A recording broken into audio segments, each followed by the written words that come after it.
Staying at Nassau Correctional Facility over Thanksgiving weekend was an eye-opener for me.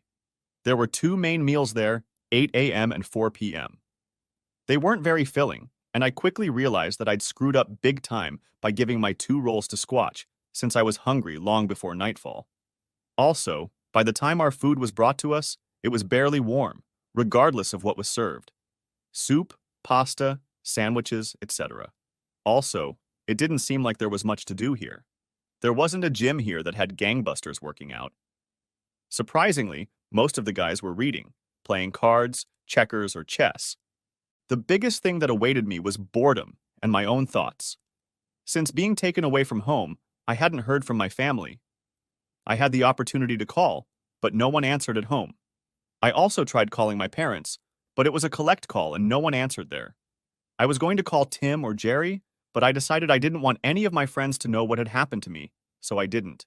And that was a big deal. Besides feeling like a failure, I was also terribly ashamed. I'm in prison. I'll never be able to say I wasn't in prison if I'm asked about it in the future.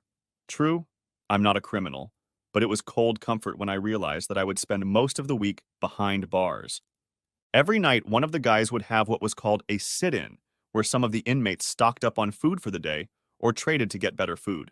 Some of them had loans from the cooperative, which allowed them to buy coffee, tea, and almost everything else. After the last meal, we would gather up everything we had collected and then use hot water and hand heaters to make instant soups, bread. Anything that could be heated and eaten would be collected in a garbage bag and left to go sour until we had something warm and hearty in the evening. I volunteered to participate Saturday and Sunday and enjoyed a bowl of instant soup and crackers both nights. I learned that I was not the only drunk in this company, a term I immediately became uncomfortable hearing. The inmates seemed to know what your misdemeanor was, and no matter what it was, you were assigned to a group. There were different degrees, for example. Theft was major and minor, with the former being more prestigious than the minor. Drinking and hooliganism was a little lower in rank, but assault and battery raised my status. All in all, it was all very childish, but it was my world and universe for 4.5 very busy days. Finally, Monday came, and I and about 20 others from my section and others were escorted to a waiting blue and white jail bus where we were handcuffed to the seats and taken to Nassau Court in Westbury that rainy morning. We were let in and allowed to wash, no shaving, and generally clean up while we waited in a side room hidden from view. And we waited. The trial went from 9 to 11:30, and then from 1 to 3:30. There were many people in court besides us. We could see them through the curtains, hundreds of people scurrying back and forth. Some of them stopped at our window and pressed their faces against the narrow slit to peer inside. What the hell is this? Is it a cafeteria? Were they looking for the restroom? Some of them were damn fat, ungroomed or unshaven, which, given the state of me and my fellow inmates, made no sense. I would have welcomed the opportunity to put on something better and clean up. But these knuckleheads live in the real world, and they just don't have anything to be proud of their appearance. One by one, our names were called, and the court official led the guys out the back door to the room where they were supposed to be. I watched them go through one by one, waiting for my chance to go through as well. Skelly, James Skelly. The bell rang at 11:04 on the clock. I raised my hand, and the officer unhooked me from the bench and led me down a short hallway to a greenish-colored room. There was a round table and 4 chairs, a couple of plant photos on the counter, and another door on the opposite wall leading outside. Here sat a thin man in his 30s with poor posture, a small belly, and thinning hair. His body radiated signs that screamed, "I don't care about the job I'm doing right now." He stood up, extended his hand for me to shake, and introduced himself. "Mr. Skelly, I'm Nathan Sweeney, your court-appointed attorney." I shook his hand and was surprised that he held it firmly, even though my palm was a little sweaty. "It's nice to meet you, Mr. Sweeney. I wish this had happened under different circumstances." We both sat down, the court official remaining standing by the door. "I've familiarized myself with your case and was wondering if you have any hesitation in pleading guilty." "I don't know." "What exactly are you guilty of?" "Assault, drunk, and disorderly conduct. We do not recognize the charge of resisting arrest because you did not approach the officers. We also don't recognize the charge of endangering minors because your sons weren't around during the altercation." "Whoa, whoa," I held up my hand. "Where did that come from?" "After your incarceration, Mrs. Skelly filed a protective order against you in her own name and in the names of John and Joel Skelly. He ran a hand through his hair and then went back to leafing through the papers in front of him. I suppose we could sue in this case even if they were on the premises, but it depends on what the judge looks at. I was still fixated on what he'd said earlier. Wait, what? Why would Myra do that? What? I can't see my kids? She has to protect them from me? I'm their father, damn it. I love them, and I love her. Why should anyone have to protect themselves from me? Nathan shrugged. I'm sure you love your family, Mr. Skelly, and that they love you. But Mrs. Skelly has to go to these lengths, even to your detriment, to protect her children. Our children, I corrected him, pointing to my own chest. Mine and hers. Ours. Those are our children. Again, I hear that protect crap. Protect them from what? From me? Mr. Skelly, the courts work a certain way and they work slowly. No one wants to tear you away from your family a minute longer than necessary. Everyone wants what's best for all parties, but when it comes to children, they're often cautious, and that means we'll have to take certain steps before the matter is resolved. So what do we do next? How do we get this sorted out quickly so I can go home? We go and plead guilty to assault, drunk, and disorderly conduct. You have no criminal record and no priors.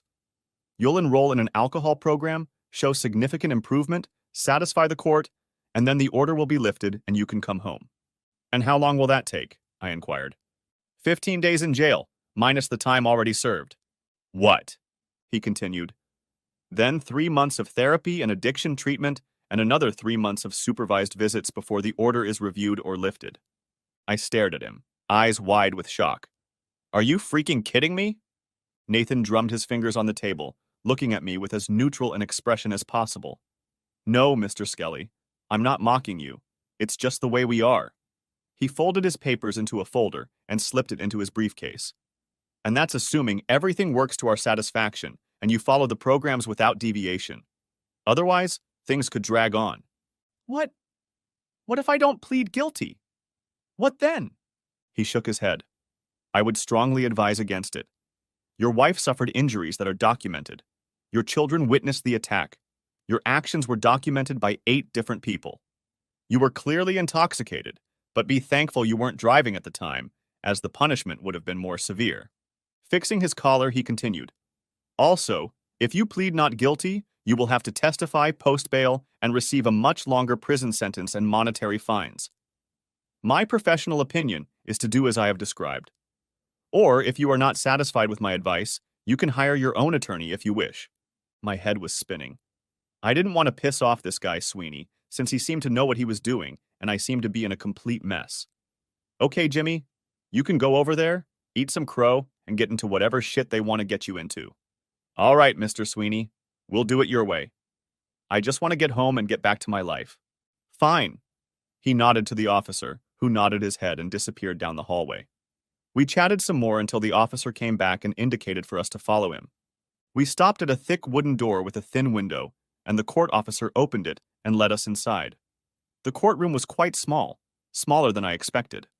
At one of the tables, I saw my wife wearing a white button-up blouse, which I called her church shirt, because she wore it every time we had to go to a wedding, mass, or funeral. I looked but didn't see my boys, and I felt terribly sad. Behind her sat my mother-in-law Stephanie and my dad. Since my mom was nowhere to be seen, I assumed she was sitting with Jay.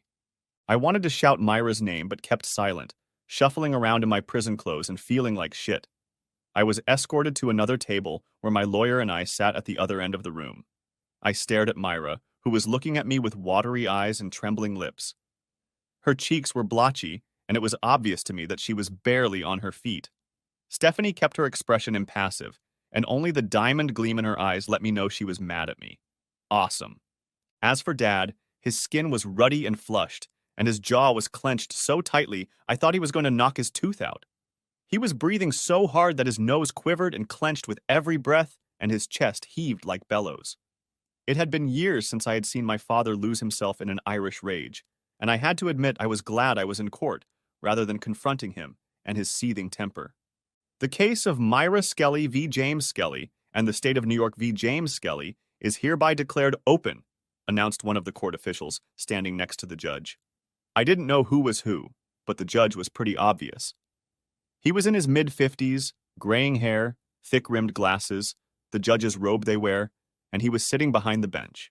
But the look on his face, the way everyone in the room looked at him, everything here confirmed that this is a judge and you are in his sphere. I listened to the lawyer on Myra's side speak for a bit, and then Sweeney gave his speech, trying to refute everything the other guy was saying and soften it up. I had to admit, being 5 days sober and fresh out of jail, I sounded like a real piece of work. The judge had a few comments and questions, but I was only half listening while the lawyers did their dance. My attention was completely focused on Myra. I love this woman. I know all her moods, her thoughts, her wants and needs. And in that moment, I knew two things unmistakably. 1. She was terribly upset and depressed, and 2. She was also terribly angry and ashamed of me. I could see how she occasionally cast a sharp look at me, similar to the one her mother had. The way her strong, narrow lips pressed together to an almost bloodless whiteness when she caught herself looking in my direction for too long. The way she wiggled her right leg gently but continuously, slowly rising and falling, rising on her toes and falling again. I don't know of another time when Myra was so damn furious. And I couldn't talk to her, which only made it worse. Nathan poked me in the ribs, and my attention returned to the judge and his narrow-eyed stare in my direction. I said, Mr. Skelly, the judge repeated, do you agree to join the anger management group as well as the alcohol addiction group? Yes, sir. Yes, Your Honor. Whatever it takes. He kept his gaze on me, but then pulled away slightly and lowered his gaze to his desk. You must successfully complete both programs before we can discuss changing the order to allow you supervised visitation with the children. You can use this as an incentive to cooperate with the counselors and complete the program as soon as possible. Yes, Your Honor. I will. He nodded his head. You will be returned to the Nassau Correctional Facility for 15 days, after which you will be released. Be advised that you are not to come within 100 yards of Mrs. Skelly or the children. You must also stay away from the marital home. Once you are released, you can make arrangements with the sheriff's department to have them come to the house and take any personal items you may need. He tapped the gavel and said, Dismissed. Nathan stood beside me as one of the court staff escorted me back to the waiting room. My father's voice said, I'll pick you up when you get out. You're going to stay with me and Mom. I nodded my head and looked at Myra to tell her, I'm sorry. But she closed her eyes and shook her head sadly. She didn't even look at me as I was being led out of the courtroom. As Nathan said, I was only supposed to spend 10 days in Nassau Correctional Institution, but I thought it was too long. My mom put $25 for me in my commissary account, which may not seem like much, but it was like a little piece of heaven. The first thing I bought was a 20-ounce bottle of root beer, and it was like liquid bliss. The next day, I bought a small bag of LA's potato chips. Another day, I bought a cup of coffee. Little things, but when you don't have access to them and are denied the opportunity to try them, they are that much sweeter when you finally get them. On my 13th day in prison, as I was enjoying an hour of yard time, which meant we could walk outside, I was approached by 4 Latino-looking guys walking toward me, palms out. Hi! Are you Jimmy Skelly? Quiz time. What do I answer, yes or no? Obviously, they know who I am since they singled me out and walked right up to me, so the question was rhetorical. They wanted to see what I would answer. Yes, and I was outspoken no. And I was a wuss and a punk. And I wasn't a goddamn punk. I slowly stood up to my full height and stared at my interlocutor with my most indifferent gaze. Yes. That was it. Nothing more to it. Let them sort it out for themselves. Thought you should know Les is mad at you. I shrugged. Who the hell was Les? They looked at each other. Doesn't it bother you? It doesn't bother me. I don't know anyone named Les. Les, man. Jorge Morales. You almost broke his neck. That was the guy I got in a fight with. And? I didn't want to assume anything. Just saying, man. Les ain't right in the head. He's like Napoleon, always picking fights with the big guys. He's a cell warrior at best. Listen, thanks for the warning, but I'm leaving here in 2 days and I'm not coming back here. As long as he gives me my freedom, I'll do the same. The speaker in the foursome shrugged. No problem, buddy. Carlos wanted to let you know that Les is foaming at the mouth about coming after you. If he does come after you, it won't be because the Iron people have any grievances. Les sells wolf tickets when he mentions the people. Okay? I had no idea what exactly was being said, But it sounded like Les Morales, whoever he was pissed at me and his gang wasn't, because he often hung out with the big guys. Like me. Pretty damn nice. What's next? An invitation to the Creep's Christmas party? I needed to get out of here, away from this school playground. Done? Got it. Thanks and tell. Carlos thanks too. De nada, he replied, and the four of them walked away. And then it was time. Day 15. I took a long shower with crappy soap and shampoo that smelled a little like oil, trying to clean myself up. When I got out, I was given my old clothes, unworn, and belongings, and then escorted to the front doors, where they let me through the main doors and both parts of the barbed wire fence until I was in the parking lot. And there was the Pope. He was standing next to his crappy Honda Civic, arms crossed over his chest with his big ass sticking out from underneath. There was a lot more gray in his red hair than I'd noticed before, and it was weird. But I never realized how deep some of the wrinkles were on his face. He weighed 60 pounds more than I did, and he was in his late 50s. But I didn't want to find myself the recipient of his punches or slaps. My memory flashed back to the many times he'd used harsh parenting techniques while I was growing up. You look like shit, Jimmy. Great goddamn greeting, Dad. Tell me something I didn't know. Sorry, Dad. The stylist isn't coming until Thursday. Don't get snippy with me, smartass. He opened the driver's side door and climbed in, showing me to sit on the other side. I already have to pick up my son from jail. I don't need to listen to any more of your damn talk. He waited until I sat down before starting the car. Buckle up before I'm tempted to throw you to the side of Newbridge Road. We drove home in silence. My father abruptly jerked out of his seat and accelerated sharply. He gripped the steering wheel tightly, and his eyes were fixed on the road. Look, Pops, I said. I'm sorry. He snorted. I really am. I really am. Your wife had black and blue fingerprints on her goddamn wrists for a week, asshole. He slapped the dashboard. What kind of shit are you? Dad, it was an accident. Bullshit, kid. I think it's bullshit. He grinned as he spoke. Too much salt is an accident. Hitting another car while parallel parking is an accident. No, Jimmy. What you did was damn deliberate. You deliberately drank too much, and you deliberately hurt your goddamn wife. I didn't mean to do that. The hell with you, Jimmy. The hell with you and your whiny shit. I didn't mean to do it, my grandfather, you bloodthirsty asshole. I kept my mouth shut the rest of the way until we arrived at my childhood home. The first thing I noticed was my baby outside. Inside, he was piled up with a bunch of boxes and bags. I assume it was clothes and stuff. Dad grumpily got out of the car and I followed him. He opened the door and called out, Mary, I'm back to see your son, the delinquent. Mom came out of the kitchen, wiping her hands on the pockets of her robe. I smelled corned beef cooking and assumed Mom was cooking it for me. Hi, Mom, I greeted her, shoving my hands in my pockets, not knowing what kind of greeting I would receive. She only held back for a second before stepping towards me and giving me a big hug. Oh, Jimmy. Welcome home, son. Are you okay? You didn't get hurt out there? Jesus, Mary, exclaimed my father. That boy more than anyone he meets was fine. I'm all right, Mother. It's all right with me. Thank you for letting me stay here. Don't think about it. We just want you to get better, that's all. She led me into the kitchen. Come on, I'm making dinner, and you look like you haven't eaten properly. The first day home, I didn't tell my mom about being in jail, didn't make my dad angry by being around him, showered with real soap, and wore my own clothes that fit me. The next day, December 11th, I woke up early in the morning and drove my car to the Florence building to talk to Doug about what had happened and hopefully get some kind of check. When I walked in the door at 6:50, the conversations behind the counter stopped, and all my coworkers just stared at me. Someone whispered, Holy shit, Jimmy, where have you been? And that was enough to summon Doug from his office with the sound of a chair scraping against the wall. Jimmy? Skelly? He stepped out of the doorway and stopped, staring at me. You, he said in shock. What the hell?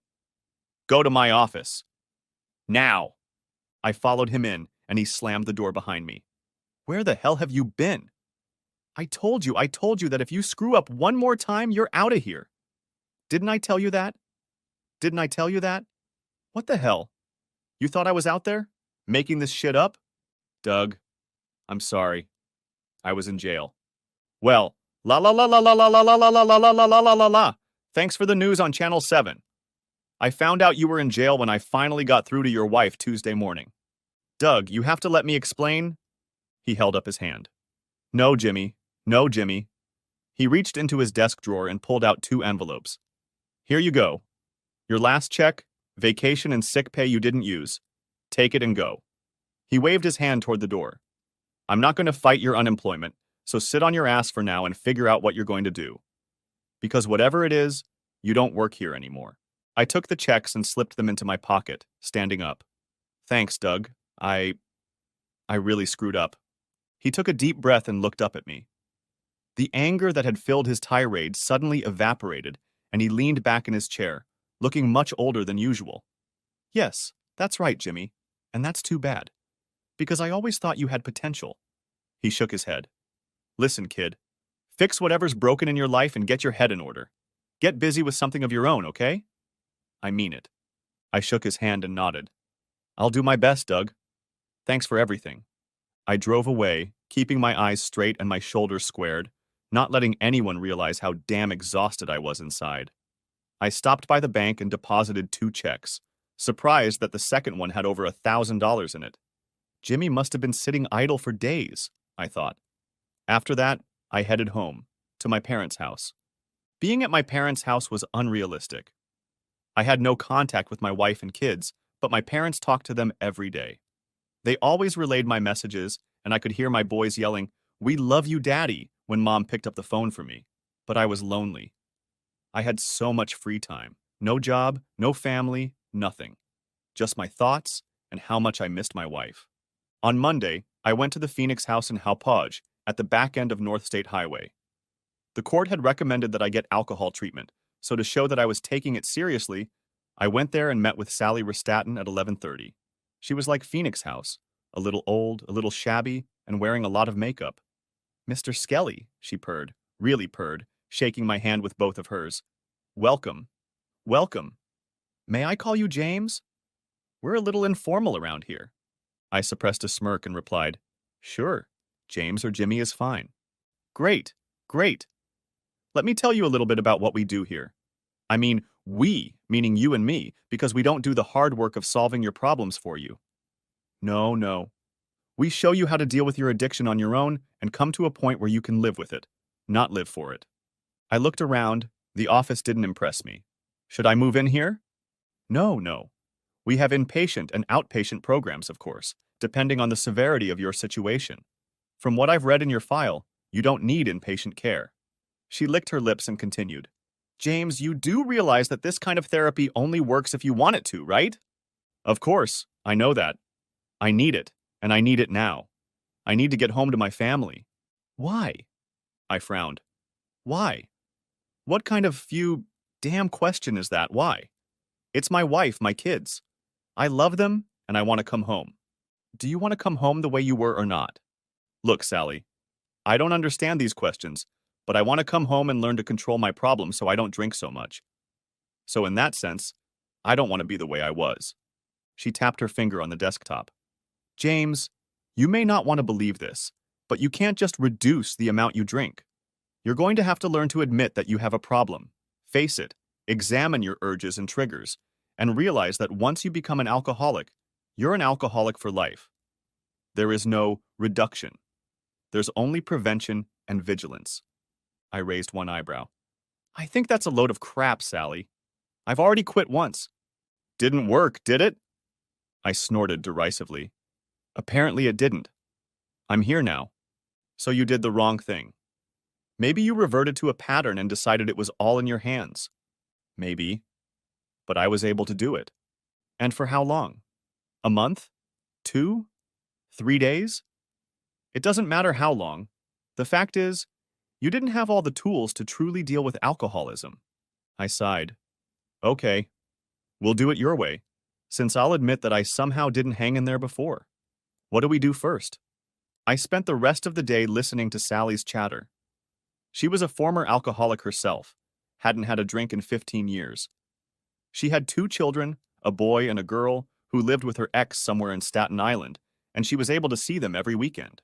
She kept talking about her dry period and how she hadn't had a drink in 7 years. I didn't like the whole situation, Besides the fact that she kept calling me an alcoholic, I had to come here every damn day for 6 weeks. She had the look of an elderly bartender and too much makeup, and the fact that it all sounded like psychedelic shit. I felt like any second she was going to start a song about Jesus and try to douse me with a vial of holy water. I felt the same way in group classes. Everyone was talking about a higher power and how it helped them with their depression. I'm as Irish and Catholic as the next Mick, and since I was 14, I've tried to forget I ever went to church, but it was all too preachy for me. So every day, Monday through Friday, I'd drive east to freaking Hauppauge and listen and sit and chat and try to figure out what was at the heart of it all. But every day passed without Myra and Jay, without Mom and her constant worrying, without Dad and his barely contained rage. I missed home, I missed work, I missed everything. But I also noticed that over time, I began to miss drinking. One day it started with a dull throbbing behind my eyes. This went on for a while, and then I noticed a hot, starchy sensation in my mouth, like my tongue was too thick or I had just eaten a mouthful of mashed potatoes. I was having a normal day, probably watching cable TV, and suddenly my brain exclaimed, "Man, I could use a beer."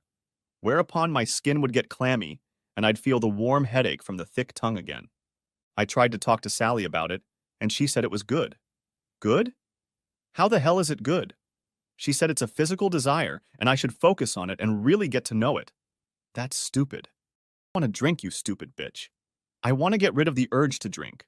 I didn't really believe in therapy, and thought Sally and the others were probably Jesus worshippers and Reebhorns who were going to drag me back to the cross and make me vote Republican.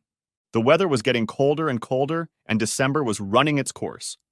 Christmas was approaching, and I was feeling more and more depressed being at home with my mom and dad instead of with my kids.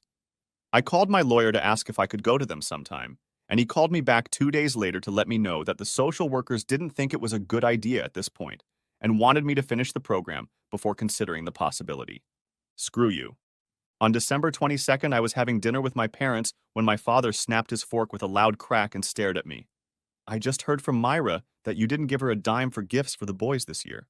I looked at him, eyes wide. "I'm not allowed to see her, remember? Or my sons, remember? So your sons were going to get total shit this year until I gave Myra 200 for gifts and shit. When the hell were you going to help? How, Pops? And with what? I don't work, you know that. So get a goddamn job. You've got money in the bank. You've got gas in your goddamn car. And I know you've got unemployment money in your account. And you're going to help me? You're going to help me?" His voice growled at the end. "I want a goddamn job!" I yelled back, picking up the volume. "And if I could see my damn wife, I'd love to help with Christmas. Don't you dare raise your voice in my house."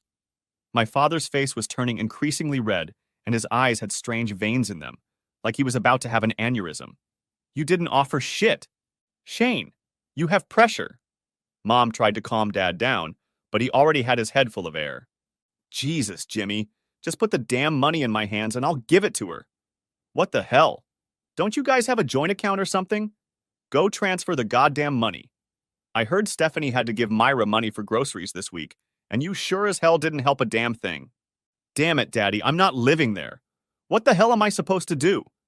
I don't have a job, I don't work, I don't have shit for money, and I have to go to these goddamn therapy sessions for alcoholics and wife beaters every goddamn day." My mom tried to defuse the situation again. "James, if you need someone to bring something to Myra, just ask." I didn't know she needed anything. "Bullshit, Jimmy," growled my dad. "What, the bills are just going to stop because you're a piece of shit in jail?" "Shane, that's enough." At that point, my mom raised her voice, not quite to the point of screaming, but loud enough to silence both my dad and me at the same time. "That won't help. Then tell your son to get off his ass and help his family." He threw his napkin on the table and stood up. "Where do you think you're going, Shane?" "Somewhere away from him." He pointed at me the same way you'd point at a sewer rat. "Jimmy, you're my son, and you have a place to sleep. But this isn't forever, and you better figure out what's wrong in your head and fix it. Be a man, not a whining bitch. Shane." My dad just shook his head and ran out of the kitchen. We heard his car start, and then he drove off, leaving my mom and I alone in awkward silence. "Damn it, Mom. I don't know what to do." "Jimmy, this is hard for everyone. But despite what you're going through, It's Myra and the boys who are having the hardest time. They don't deserve this, and they have the hardest job without you. Come on, Mom. I'm the one with the problems. Snap! But they're innocent, and they'll have to live with the wreckage. She bowed her head. Jimmy, I'm praying for you. I really do. I'll be fine, Mom. It's just so damn hard and unfair. Mom raised her eyes and looked at me. It's not fair to everyone, James. Not just to you. She patted my hand and left me alone in the kitchen with my thoughts. All this nonsense about what everyone else is going through. But everyone forgets that I'm the only one suffering. I went to goddamn jail. I lost my job. I can't see my kids. I can't see my wife. I have to go to these stupid therapy sessions. I'm the one who lives here with my mom and dad. And I'm the one who really wants a drink. Oh my God. I can drink. All this goddamn shit is making my head spin. I look around the corner and I don't see my mom, so she must have gone upstairs. So I tiptoed over to the cabinets and started looking through them slowly and quietly. Pasta, jars, old mugs, bowls, cake mix, spices. Shit. I looked in the lower cabinets. Mixer, pans, soup, rolling pin, jars of sauce, a bottle of Blackbush Irish whiskey. Bingo. I pulled it out and saw with satisfaction that the seal had been broken, and about half the bottle was gone. I listened but heard nothing, then unscrewed the cork and brought the neck of the bottle to my lips. I tilted it back until the taste of grain hit my teeth and filled the space under my tongue. I pressed my lips together, twirled the bottle in my hands, and swallowed. Oh, sweet God. It was so delicious. It hit my gut and spread in a warming wave across my chest and lungs. I suddenly felt more awake and alive because all this shit had started before Thanksgiving. I took another sip, savoring it as it flowed down my tongue and throat. Oh God, tears came to my eyes. It felt so good. I swallowed the last gulp noisily and set the whiskey on the bar. Glancing at it, I noted how much I'd roughly drunk, and then ran the neck of the bottle over the tap, refilling to the same level. I swirled the bottle to stir the contents, then sealed it and placed it carefully back in the cabinet. Not wanting to lose the feeling, I went to my old room where I was staying and lay down, staring at the ceiling. I guess that was the solution to the problem. Obviously, doing it the way the therapists, counselors, and Sally said to do it was unacceptable to me. Just going cold turkey was impossible. I would have to wean myself off of it until I could better control these damn urges. Like now, I had a couple drinks, felt really good, and had no problem closing the bottle. I can do this. I could do it. The next day and the 24th went exactly as I had envisioned. I went through the day and all the sessions, eavesdropping when needed and telling them what they wanted to hear when it was my turn to speak. And at the end of each day, I would go to the park and take a few sips from a bottle of Jameson's that I bought from a local liquor dealer. I kept the bottle under the driver's seat in my nursery and made sure I didn't drink it before therapy started so they couldn't smell it. I felt better, more in control of my life when I was doing things my way. My mind was getting sharper and my attention was getting more attentive. I felt good. Really good. Finally, December 25th came. Christmas morning. In my family, it's the next most important holiday after Easter. But ever since I had kids, the two holidays had sort of switched places. And my damn parents were going to go to Myra's to spend it with the boys. So what am I supposed to do while everyone is at my house celebrating the holiday with my family? I asked, while Mom and Dad got their coats ready.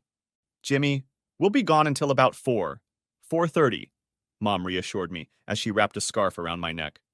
Then we'll come home, and we'll have more than enough leftovers for you. And if you cared so damn much, you'd support them, Dad grumbled. I never heard how you funded Myra's account, sent her a damn envelope of money, or paid the bill. I don't have anything to give. She has savings, and I'm sure she's using them. Besides, she still lives in this house and works. I don't. Dad only frowned. You really are a piece of work, Jimmy. I can't believe you're my damn son. He looked at Mom. Come on, Mary. Let's get the hell out of here. Mom leaned over and kissed my cheek. Merry Christmas, Jimmy. Don't let it get you down. I watched them walk away, my vision blurred from the flood of tears, until their car drove off. As soon as they were out of sight, I walked over to the kitchen cabinet and started rummaging through it until I found a bottle of Dad's whiskey. To hell with them. To hell with all of them. I drank it straight from the bottle and nearly passed out from the euphoria spreading across my skin. Yes, This was the stuff. Exactly what I needed. I walked out of the kitchen and headed into the family room where I turned on the TV to watch the Macy's parade.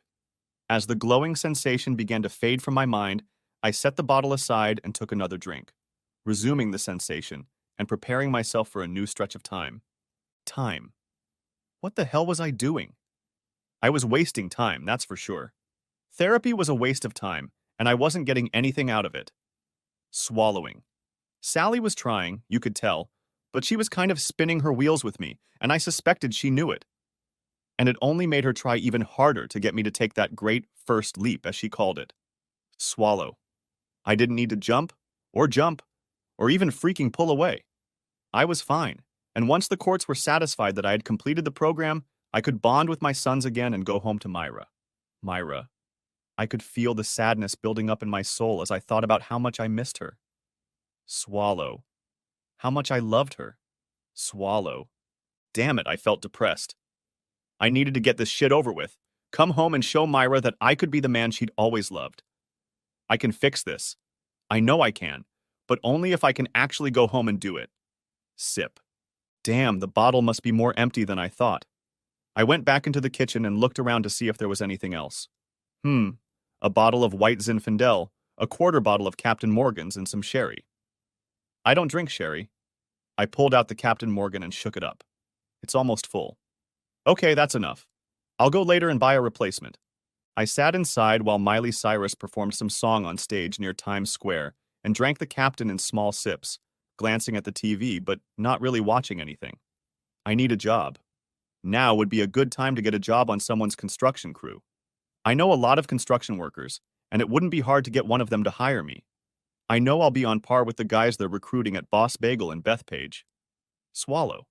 And then when I start making the big bucks and gain experience, I can look for my own jobs. Nothing big to small projects like hanging windows or doing trim work. Swallow. Hell, I'd even do some spackling, it's not that hard. I've seen crews of spacklers come in here and most of them didn't speak English and didn't seem like the smartest.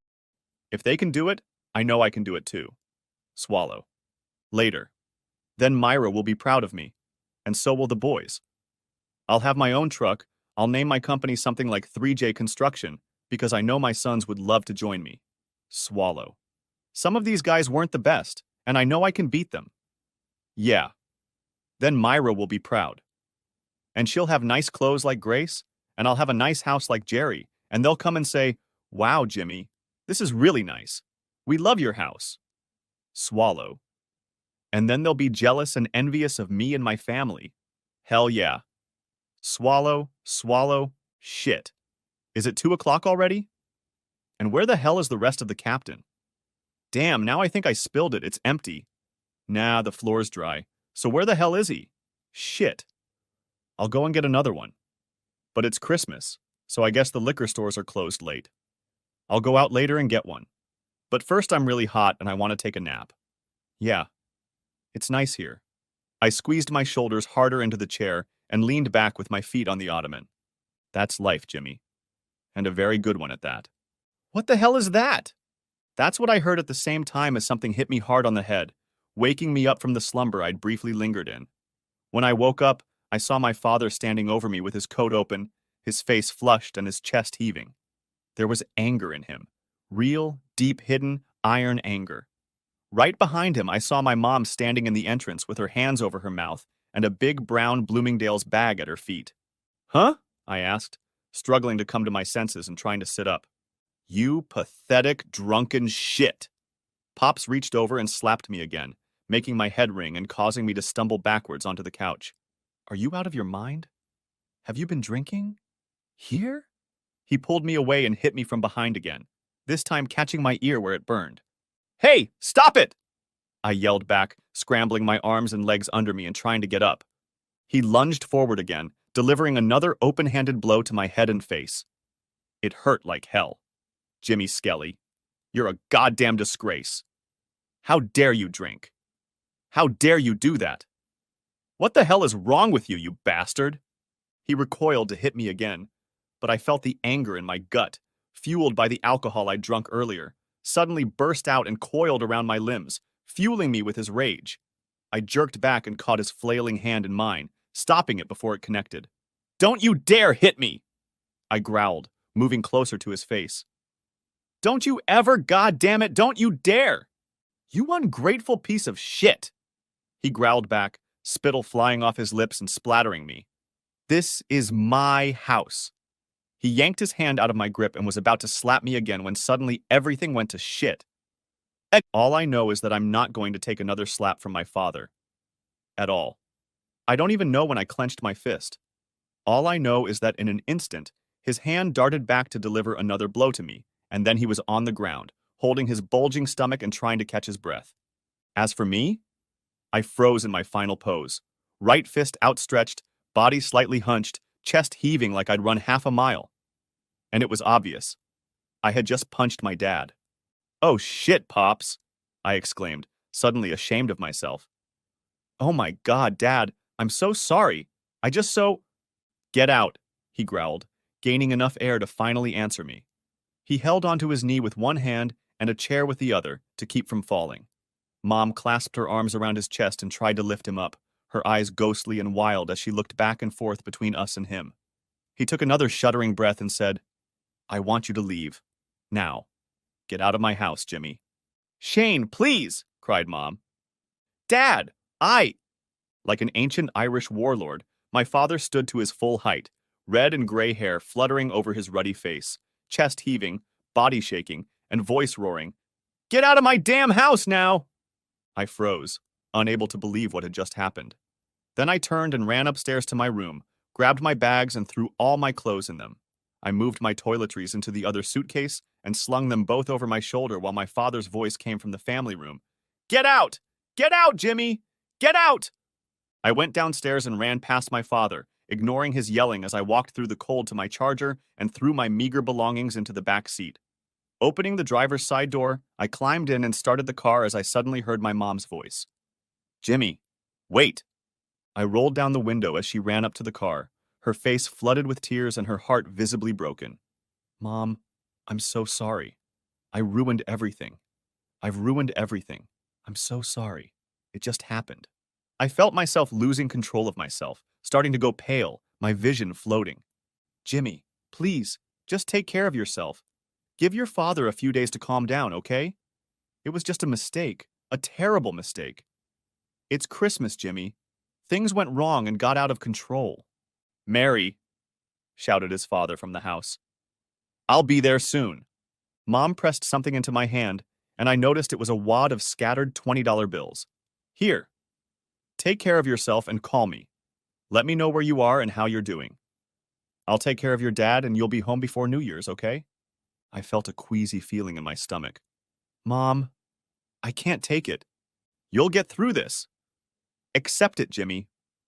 You find a place to sleep, go to a friend's house, and call me every day no matter what." "Mary." She looked over her shoulder, then leaned into the car, hugged me tightly, and pressed her tear-drenched cheeks against mine. "I love you, Jimmy. No matter what happens or what's going on, your father and I love you." "Mary? Go," she commanded, squeezing me one last time. "Be safe, Jimmy. Go." As I passed her, I saw my dad come out of the house, looking like a scared bear, and rush across the lawn toward my mom and me. I put the Dodge in reverse, slid out of the driveway, and then shifted the gear into first and drove off, scattering road crumbs and burning rubber. The rest of my family stayed behind me in the rearview mirror. Next chapter. I drove, having absolutely no idea where I was going next. The clock on the dashboard read 5:13, and it was Christmas Day. My head was foggy, like I was still trying to wake up. My thoughts were unfocused and scattered. All I could honestly say was that I hit the wall. Hard. And with malicious intent. Shit. I drove aimlessly for a while until I was near the middle school. It was quiet there, not even any security guards or police officers in sight. I pulled over near the football field and parked as close to the bleachers as possible. Then I climbed into the back seat, slid into my dark blue jacket, and pulled back the hood. Digging under the seat, I pulled out the bottle of whiskey that lay there and took a sip. For the first time in a long time, the drink didn't give me an instant burst of energy. Sure, I felt better after a sip, but I didn't feel better on the inside where it mattered. Then I took another sip. Nope, same thing. By the time I took a third drink, I was furious that I couldn't get anything out of the alcohol I was ingesting. Why isn't it working? What was wrong with it? I could feel hot tears boiling in my eyes, falling down my face like twin streams of acid burning my flesh. And that's when I cried. I cried like I don't remember crying before. Here I was, sitting in my charger behind the school on Christmas Day, in the bitter cold, torn away from my wife and kids, with no one to turn to, and having just been kicked out of my parents' house after hitting my father. I had no job and no one I could call. And it was pulling me, tearing me apart, dropping me so far down that I couldn't see the sky above my head. I clutched the bottle to my chest, rocking back and forth in my chair, and heavy sobs burst out of me. It hurt, really hurt. My legs gave out, and I leaned back in my chair, trying to keep warm and keep my sanity in the silence of my despondency. I couldn't imagine ever feeling this sad, and I couldn't imagine ever wanting to feel this awful again. It was in this state of sadness and misery that I slipped out of consciousness and fell asleep.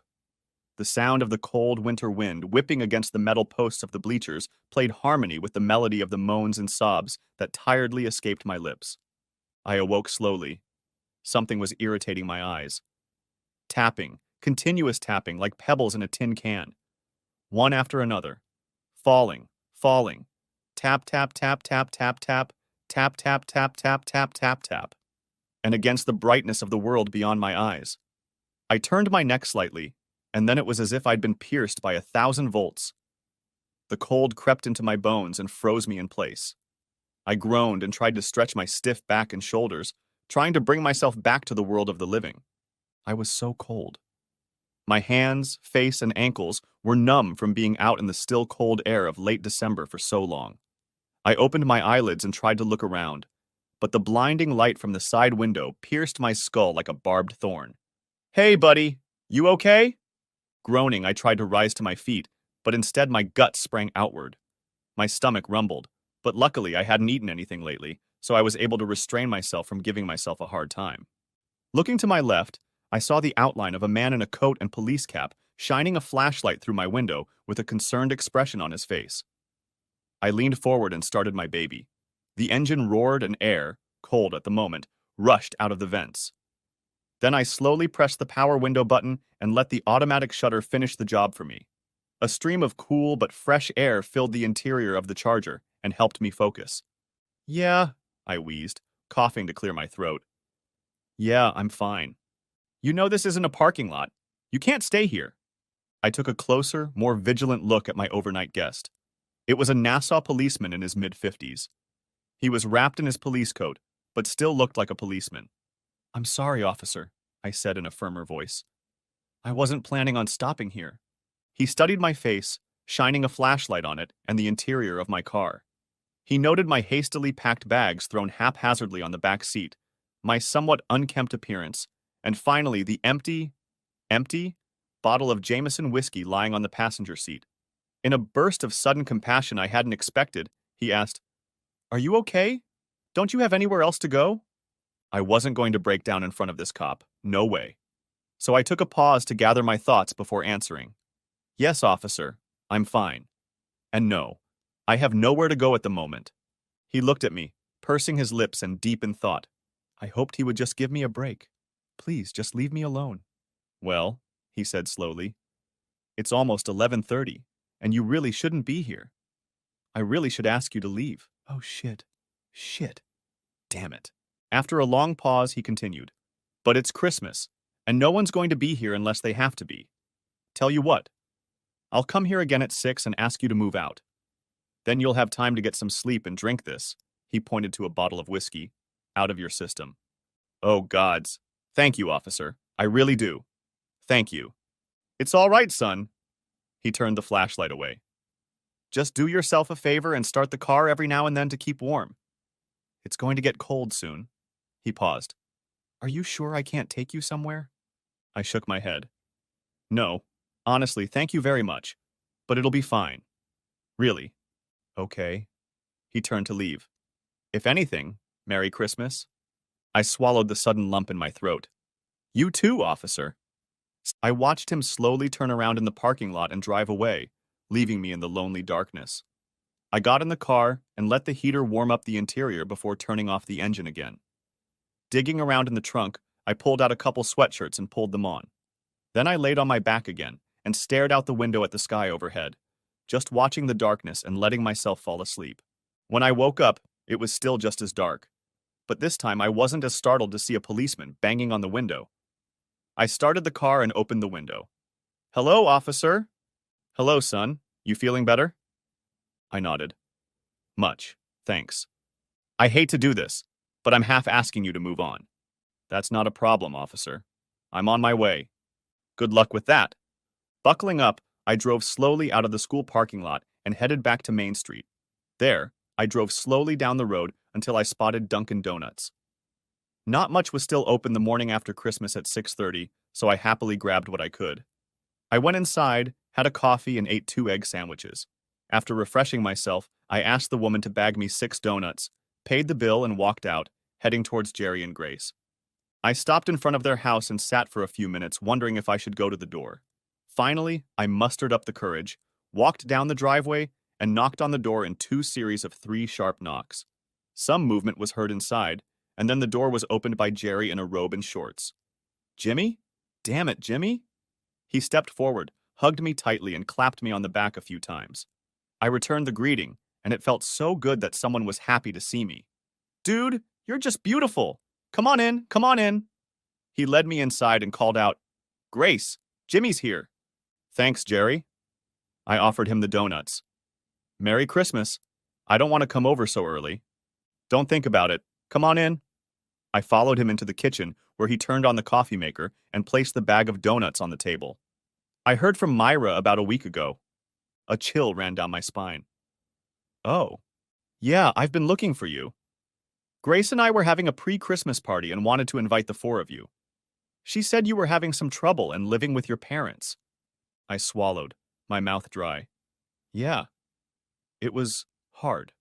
"I can imagine." He shook his head. "Shit, buddy. I can't even imagine what you're going through." "Listen, Jerry. I need one favor from you." "What's that?" I hesitated, then squared my shoulders. "I need a place to sleep for the night." I saw his gaze unfocus and his mouth go slack, and it made me continue. "Just a couch, and only for a few days. 2, 3 at the most." Jerry thought for a moment, then nodded. "Not a problem, buddy. I'm mostly free during the week, so it'll be fine. Now I'll clear things up with Grace, and you can stay here." "Clear what up?" His wife walked in, dressed in a sport shirt and pants, and leaned over to kiss me on the cheek. "Hey, Jimmy. I heard what's going on. I'm so sorry." "Thanks, Grace." "Honey," Jerry said, "Jimmy needs somewhere to stay for a few days, and I told him he could stay with us if that's okay with you." Grace gave her husband a 100-watt smile and replied, "Sure, honey. I'll get the sheets for you, Jimmy." She looked me over, noting my out-of-shape condition. "Would you like to use the bathroom and freshen up? Take a shower?" "Oh, gods, Grace. That would be wonderful. Would you mind?" She giggled. "Not at all. Let me get you some towels." The shower felt really nice. The water was hotter than I was used to, and the shampoo wasn't the $99 shampoo we'd been using for the past few years. When I was done, I didn't want to bother my friends, but I needed to tidy up my clothes, so I asked if I could use the washer and dryer. They graciously agreed, and I loaded up the stuff. During the day, when they weren't busy with Brittany, their daughter, or something that needed to be done, I had the opportunity to tell Jerry what was happening to me, but from my perspective. He listened silently, and I appreciated that he mostly kept his advice to himself. However, it was obvious to me that he was already prejudiced against Myra after hearing some of his leading questions and comments. "Wow, but don't you think maybe she was right?" "I can understand that. But I think that when it comes to children, she should have acted on her conscience first and foremost. I can't imagine that therapy isn't working at all, since they're having such success. I'm sure your parents were only hoping for help, and they're hurting too." On the 27th, Jerry had to take a few hours off work because his company was on a half-day during Christmas break, and I had a couple hours to kill before driving to Phoenix House.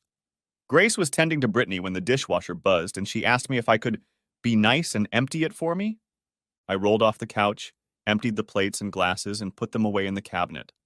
I did the same with the silverware, tossing it into a drawer, then finished the job and returned to the couch. A little while later, I heard her fumbling around in the kitchen, as if looking for something, and then the same sounds came from the dishwasher. I focused my attention on Maury for a while and tried to ignore the knocking. At 11, I thanked Grace for her time and told her I'd be home after 4:30 when therapy was over. She waved goodbye to me, but I don't think I heard her say anything. Strange. Sally tried to get information out of me, but I wasn't going to go into a diatribe about the crap I'd said on vacation with my parents. Just said that we'd had some tough times, but they were behind us now. The end of the day was not long in coming, and I took a leisurely drive back to Jerry and Grace's place. Stopping near the park, I drank the 2 bottles of beer I had in my trunk, trying to stick to my plan of weaning myself off alcohol. By the time I got back to the Zaveras, I was feeling much better than usual and happier. Jerry was a little colder today, and Grace seemed less happy than she had the day before. I tried not to disturb them and got a good night's sleep on their couch. The morning of the 29th came, and Jerry stopped to chat with me while I was in the kitchen eating frosted cereal for breakfast. "Hey, buddy. How was your night?" I swallowed my cereal and nodded my head. "Pretty good, man. Thanks for asking." "Good. Good." He looked at his watch. "Listen, Grace's mom is coming to visit us for a week or so on New Year's Eve, and it's kind of a pain in the ass, you know?" I chuckled. "Yeah, Stephanie and I didn't exactly get along." "Tell me about it. Look, I have to keep the peace, and when she leaves, it's total domination of my time and home. I hate to do this, but do you think you'd go back to your parents while she's here?" "I just can't do anything when she's here, and you'd be very uncomfortable." I shrugged. "I'm not going back to mom and dad right now. Dad's keeping me from going crazy, and that's not enough time yet." Taking another spoonful, I thought about my situation. "I can call Brian and see if he'll let me stay with him for a while." Jerry smiled, and I felt relieved that I could help my buddy out like that. So, before leaving for Phoenix House, I packed up all my stuff, thanked Jerry and Grace for their hospitality, gave Jerry $20 to thank him for feeding me and letting me use their shower, bathroom, and such, and headed off for treatment. After treatment, I went to Brian's and talked him and his wife Laura into letting me stay there until New Year's Eve. I promise. Laura was not a pleasant person. She judged Brian, didn't drink or smoke, and looked down on those who did drink. I was there for 2 days and had to admit that I found it very difficult not to call his wife names, but to be friends with Brian. It was New Year's Eve, December 31st, and I left my next buddy's house, contemplating whether I should go to Tim's or drive to Patchogue to stay with Scott. I still talk to my mom every day, and even though my dad didn't talk to me at all, we still managed to talk about everything. Also, all my mail still came to my parents' house until I found a new place to live. Unemployment applications, and all the papers from the court. Mom had just told me about Myra's official request for child support, which was due by January 4th at 25% of all my income, including unemployment. "Mom," I said in despair, "that's a load of crap. I'm already barely getting $300 a week from the government, and I'm supposed to give her $75 of that? Can they do that?" "I don't know, Jimmy, but Myra is totally desperate. Your father and I helped as much as we could, and I realize her boss took pity on her and gave her more hours. But there are enough extra hours as it is, and when she works, either her mom or I have to babysit." I sighed. It would all go away if the social workers would just let me come home. "Jimmy, they'll do it when they're ready, not a minute sooner. I don't see how I can afford to give her this money. I practically live in my car as it is." "I don't know, son, but this is quite an official letter, and I wouldn't ignore it if I were you." "Okay, Mom, I'll call my lawyer and see if I have to do it. If he says yes, then so be it, even if it's bullshit. Keep me in the loop, Jimmy. I love you and Happy New Year. Let's hope next year is better." "Me too, Mom. Happy New Year to you and Dad, too." I chuckled. "Are you going to make it to midnight this time?" She laughed. "I will. We'll be sitting with Jay and Jay tonight, and they'll want to beat pots and pans." "All night?" "Yes. Myra will have a much-needed evening with her friends. The poor thing has been on fire at both ends for a while now. That's why your father and I have agreed to watch the boys in her place." That worried me. "So she can go out with her girlfriends for a night on the town, and I try to organize a dinner at Bracco's 3 months ago, and she blows me off? That's bullshit, Mom. Plain and simple." "James," my mother's voice grew firmer. "Myra has been a single parent and caregiver for some time now. She has children's services, attorney issues, home-related stress, lack of money, and extra time at work, in addition to all her normal day-to-day stuff. In this case, we're glad she's gone on vacation. Maybe, I grumbled. But it still sucks. I don't know what you want me to say, Jimmy. Mom sighed into the phone. Look, just have a good night and call me tomorrow to tell me where you are, okay? Okay. Good night, Mom. Good night, Jimmy. I drove to Phoenix's house, anger slowly building up inside me again. What the hell is all this happy shit? I'm looking for a place to live, and Myra's doing what the hell does she do on New Year's Eve? And for that matter, with who? My blood ran cold, and the viper in my veins suddenly gained wings. What if it's the guy she's dating? Bullshit. That's the point. Bullshit. My time with Sally couldn't have been less productive if my balls weren't on fire. She chatted nonstop and finally, giving me a hard look, asked, So, James, you haven't been focused this whole time. Is there something wrong? Anything? You can tell me. No, Sally. Everything's fine. Everything's fine. I guess it's just almost a new year. New beginnings. We only have a week or two left, and then the court will let me see the kids and my wife. She frowned, her eyebrows coming together. Oh, God. Oh, God, no, James. It's not really like that. The anger I'd been struggling to contain suddenly burst out, turning into a mixture of cold and hot rage. I could feel the fire in the depths of my eyes ignite as I glared at the older woman with ill-contained feelings. What do you mean by saying it doesn't work quite like this? I've been coming here every day for a month now. With a week or two to go, the 6-week requirement is met. That's what I was told. That's what was supposed to happen. James, we're here to make sure you stay calm and manage your alcoholism. She pointed at me. See this? Every time I say alcoholic or another similar word in reference to you, you wrinkle your nose and narrow your eyes. That tells me you don't like the term, and that you don't think you are one. Because I've seen real alcoholics, and I'm not one of them. All this shit grew out of a fight my wife and I had. The cops got involved, the courts got involved, and now my life is a train wreck, and I'm trying to get off the tracks and out of the way. James, you're in charge of your own life. If something affects it in a way you don't like, more often than not it's because of your own choices. She sighed. As for the trial, sure, the 6-week program will be over soon for you, but I can't in good conscience tell the powers that be that you've successfully understood and accepted the situation. What? What? Shit! I stood to my full height, clasping my hands at my sides. Do you realize what you're saying? I could feel the tension building. Do you know what this is doing to me? I couldn't see well out of my left eye. It was blurry and a red haze obscured my vision.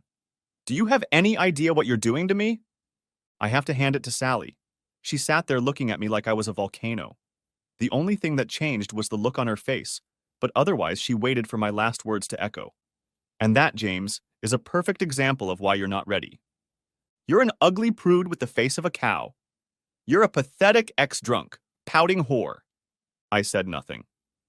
I turned around, grabbed my coat and walked out, heading for my baby girl where I started her up, twisted the steering wheel to the left, and rubber-stamped my way out of the parking lot and onto the Northern State Highway.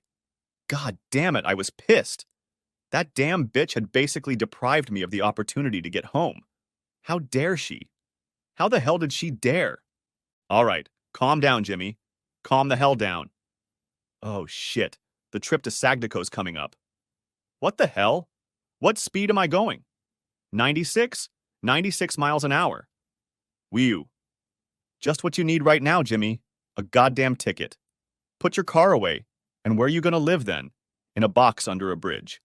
I took my foot off the gas pedal and slowed down, keeping the charger just above 60. Where am I going?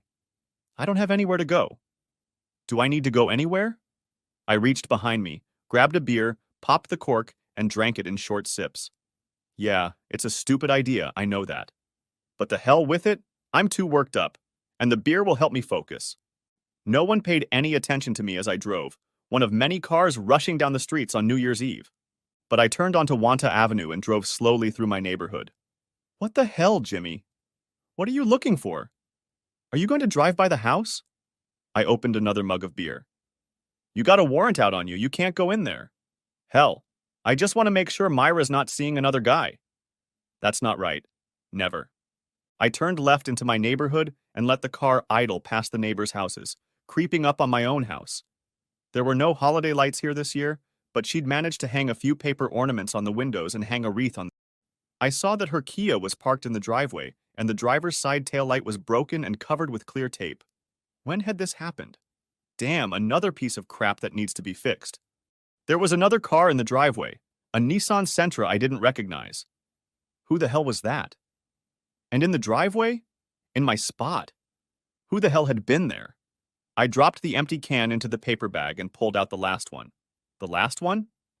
Heck, I'd had 5 of these cans since I'd left Phoenix House. I put the unopened can down and opened the car door, turning around and standing in the apron of my driveway. Come on up, Jimmy. Go on.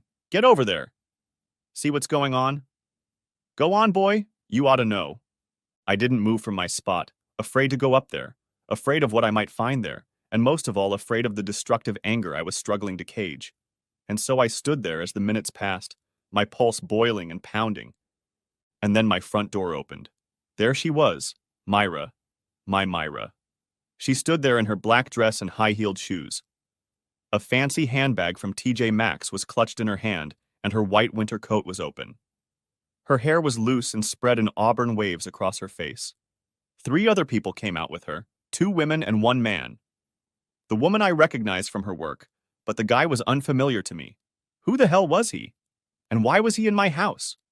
As they chatted and walked down the driveway to the Nissan, the first woman stopped, looked at me in surprise and said, Myra, I think someone is here to see you. Myra looked up and stopped, her mouth open in shock. Oh my God, Jimmy! We looked at each other, and all I felt was love for my wife. It had been so long. So long. And here she was looking so beautiful. And then this guy ruined it by opening his mouth and asking, Myra, are you okay? And then, noticing her obvious horror at the sight of me, stepped toward her to shield her from me and continued, Do you want me to rid you of that joker, Myra? Myra? She has a pet name now, you bastard! Hey, asshole, I growled. This is my house and this is my wife. Get the hell out of here and mind your own business. Myra, one of the women said, standing up beside her and pulling out her cell phone. You still have a protection order against him. I'm calling the police. She turned to me and said louder, Can you hear me? I'm calling the police, Mr. Skelly. You should go away and leave Myra alone.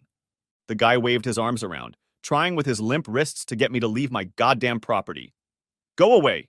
Get out of here. Leave Myra alone. Go away. What the hell? Am I a cat? And he kept coming toward me while my wife shook her head and repeated, No, no, no, no, no, over and over. This guy looked like a threat. A threat to me, a threat to my marriage, and a threat to my damn sanity.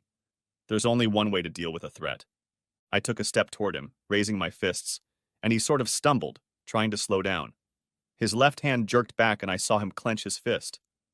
I knew the poor bastard was a runner, a gym guy, and had no idea how to fight or throw punches. I let him go first, and his unskillful punch went through my head and ear, bouncing off my shoulder. Dick. No sooner had I made first contact than the broad with the cell phone wailed, Let my husband go. Let him go. Husband? I looked at him with bloodshot eyes.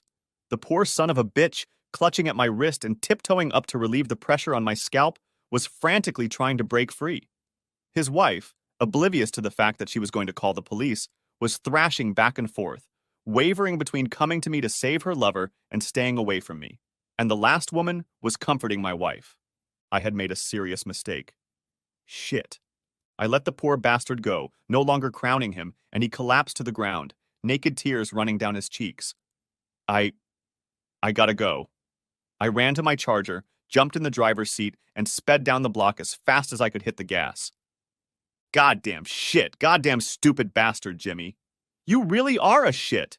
You stupid Irish asshole. What the hell were you thinking? Was this a good idea? Was it supposed to solve the problems and get you two back together?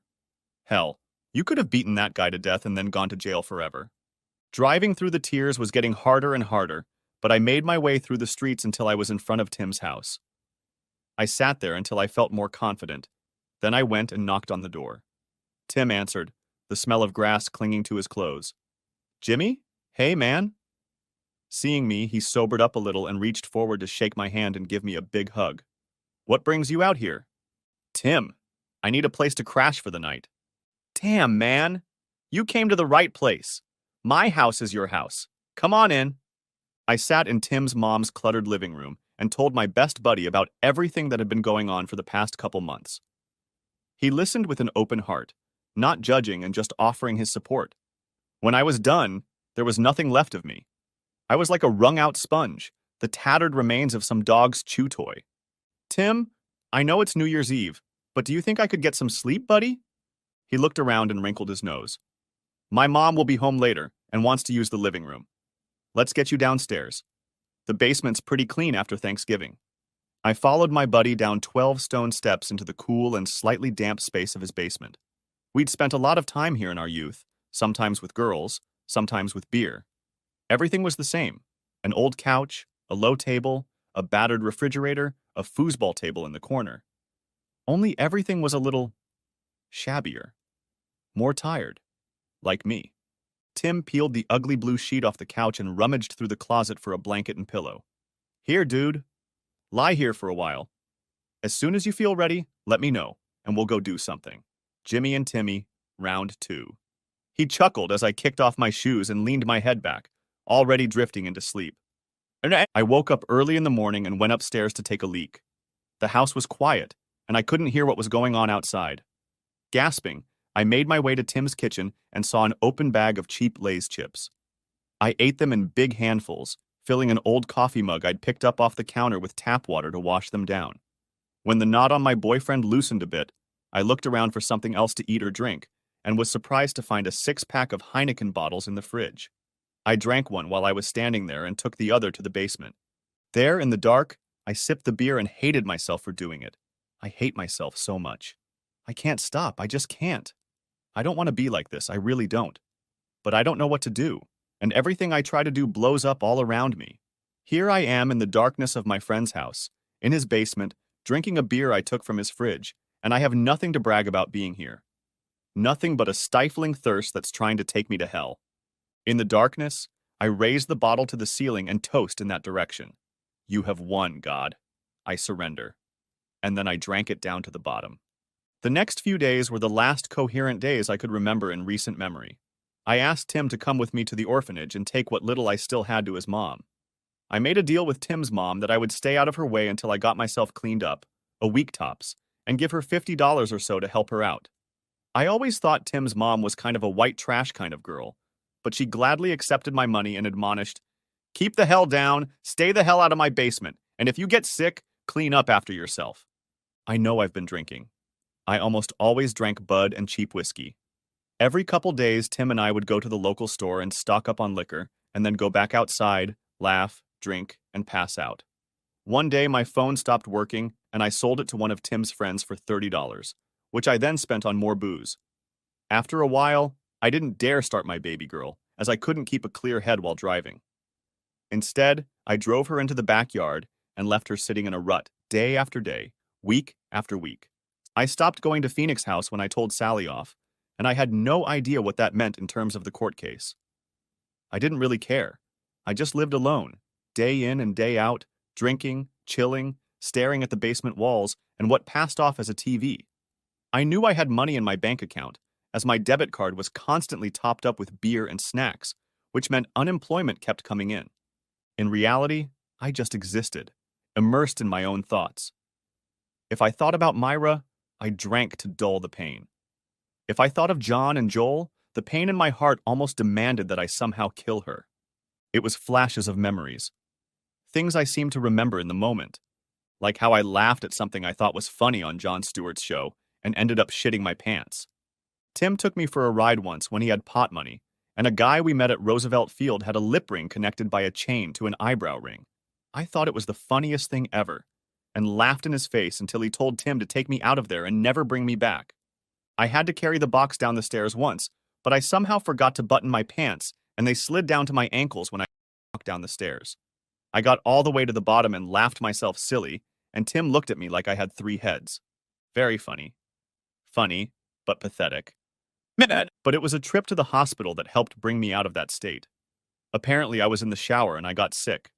I slipped and hit my head on the back of the tub, making a damn loud noise, and ended up throwing up as I lay there. It lodged in my throat, and I choked and gasped, choking on my own whiskey-filled vomit. I couldn't stand, and was already passing out when Tim kicked open the door, and before I passed out, I saw him rushing to my aid.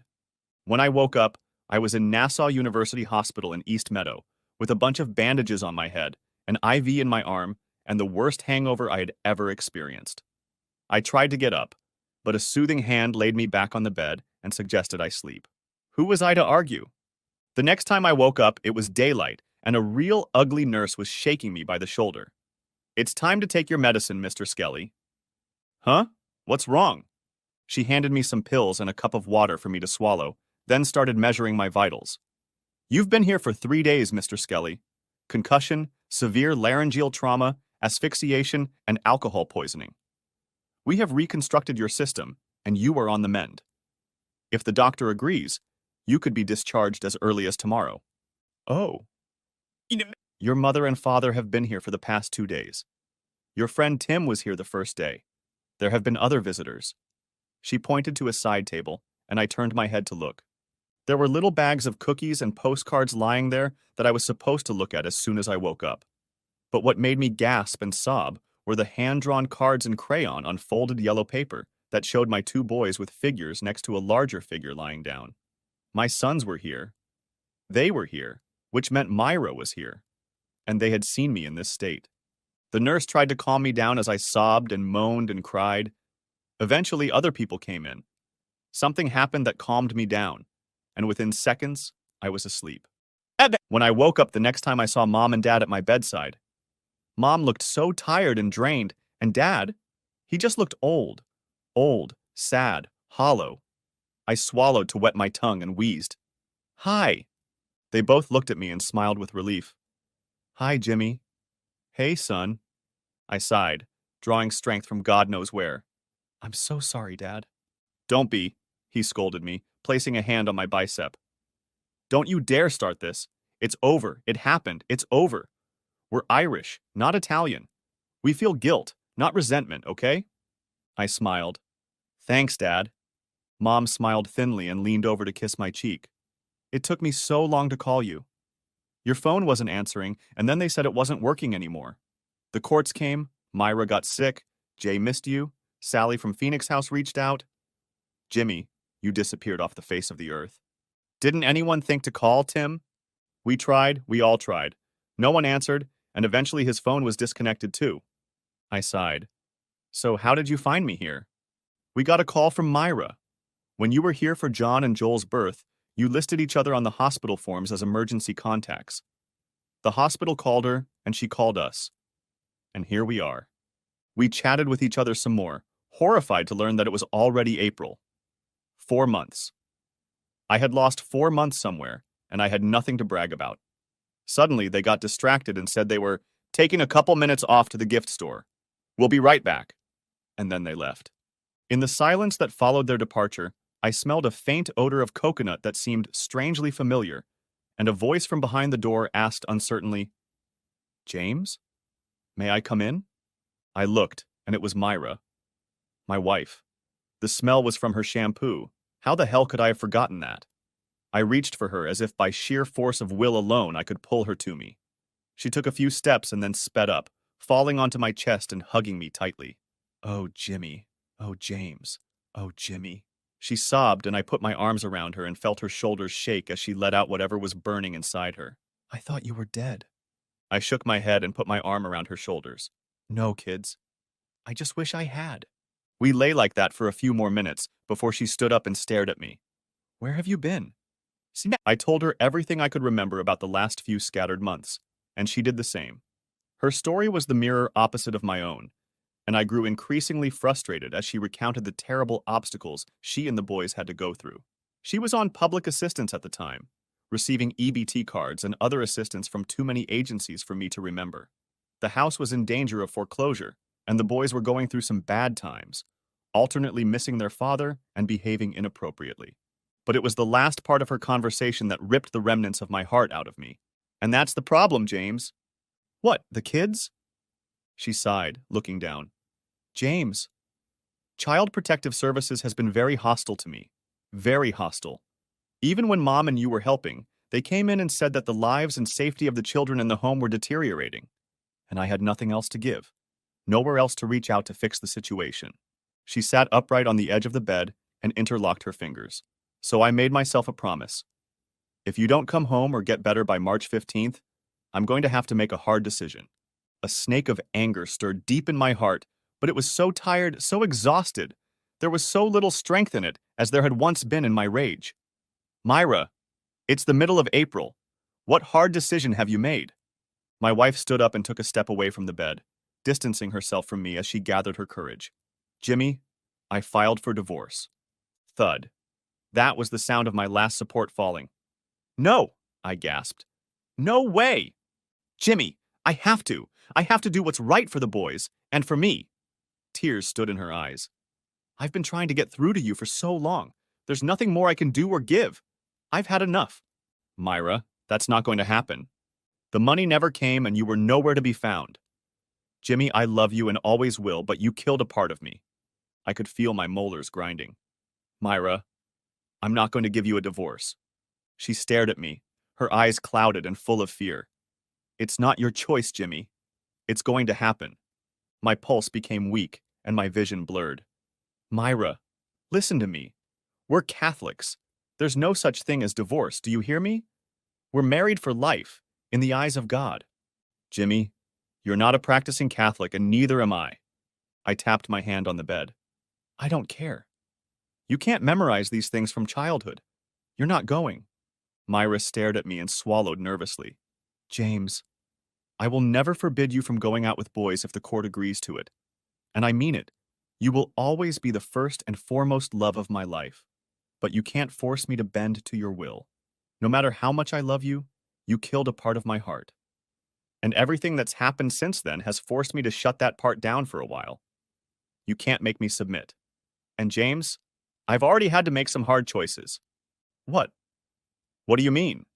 I needed help with my mortgage, and with the phone bill, and with the oil delivery.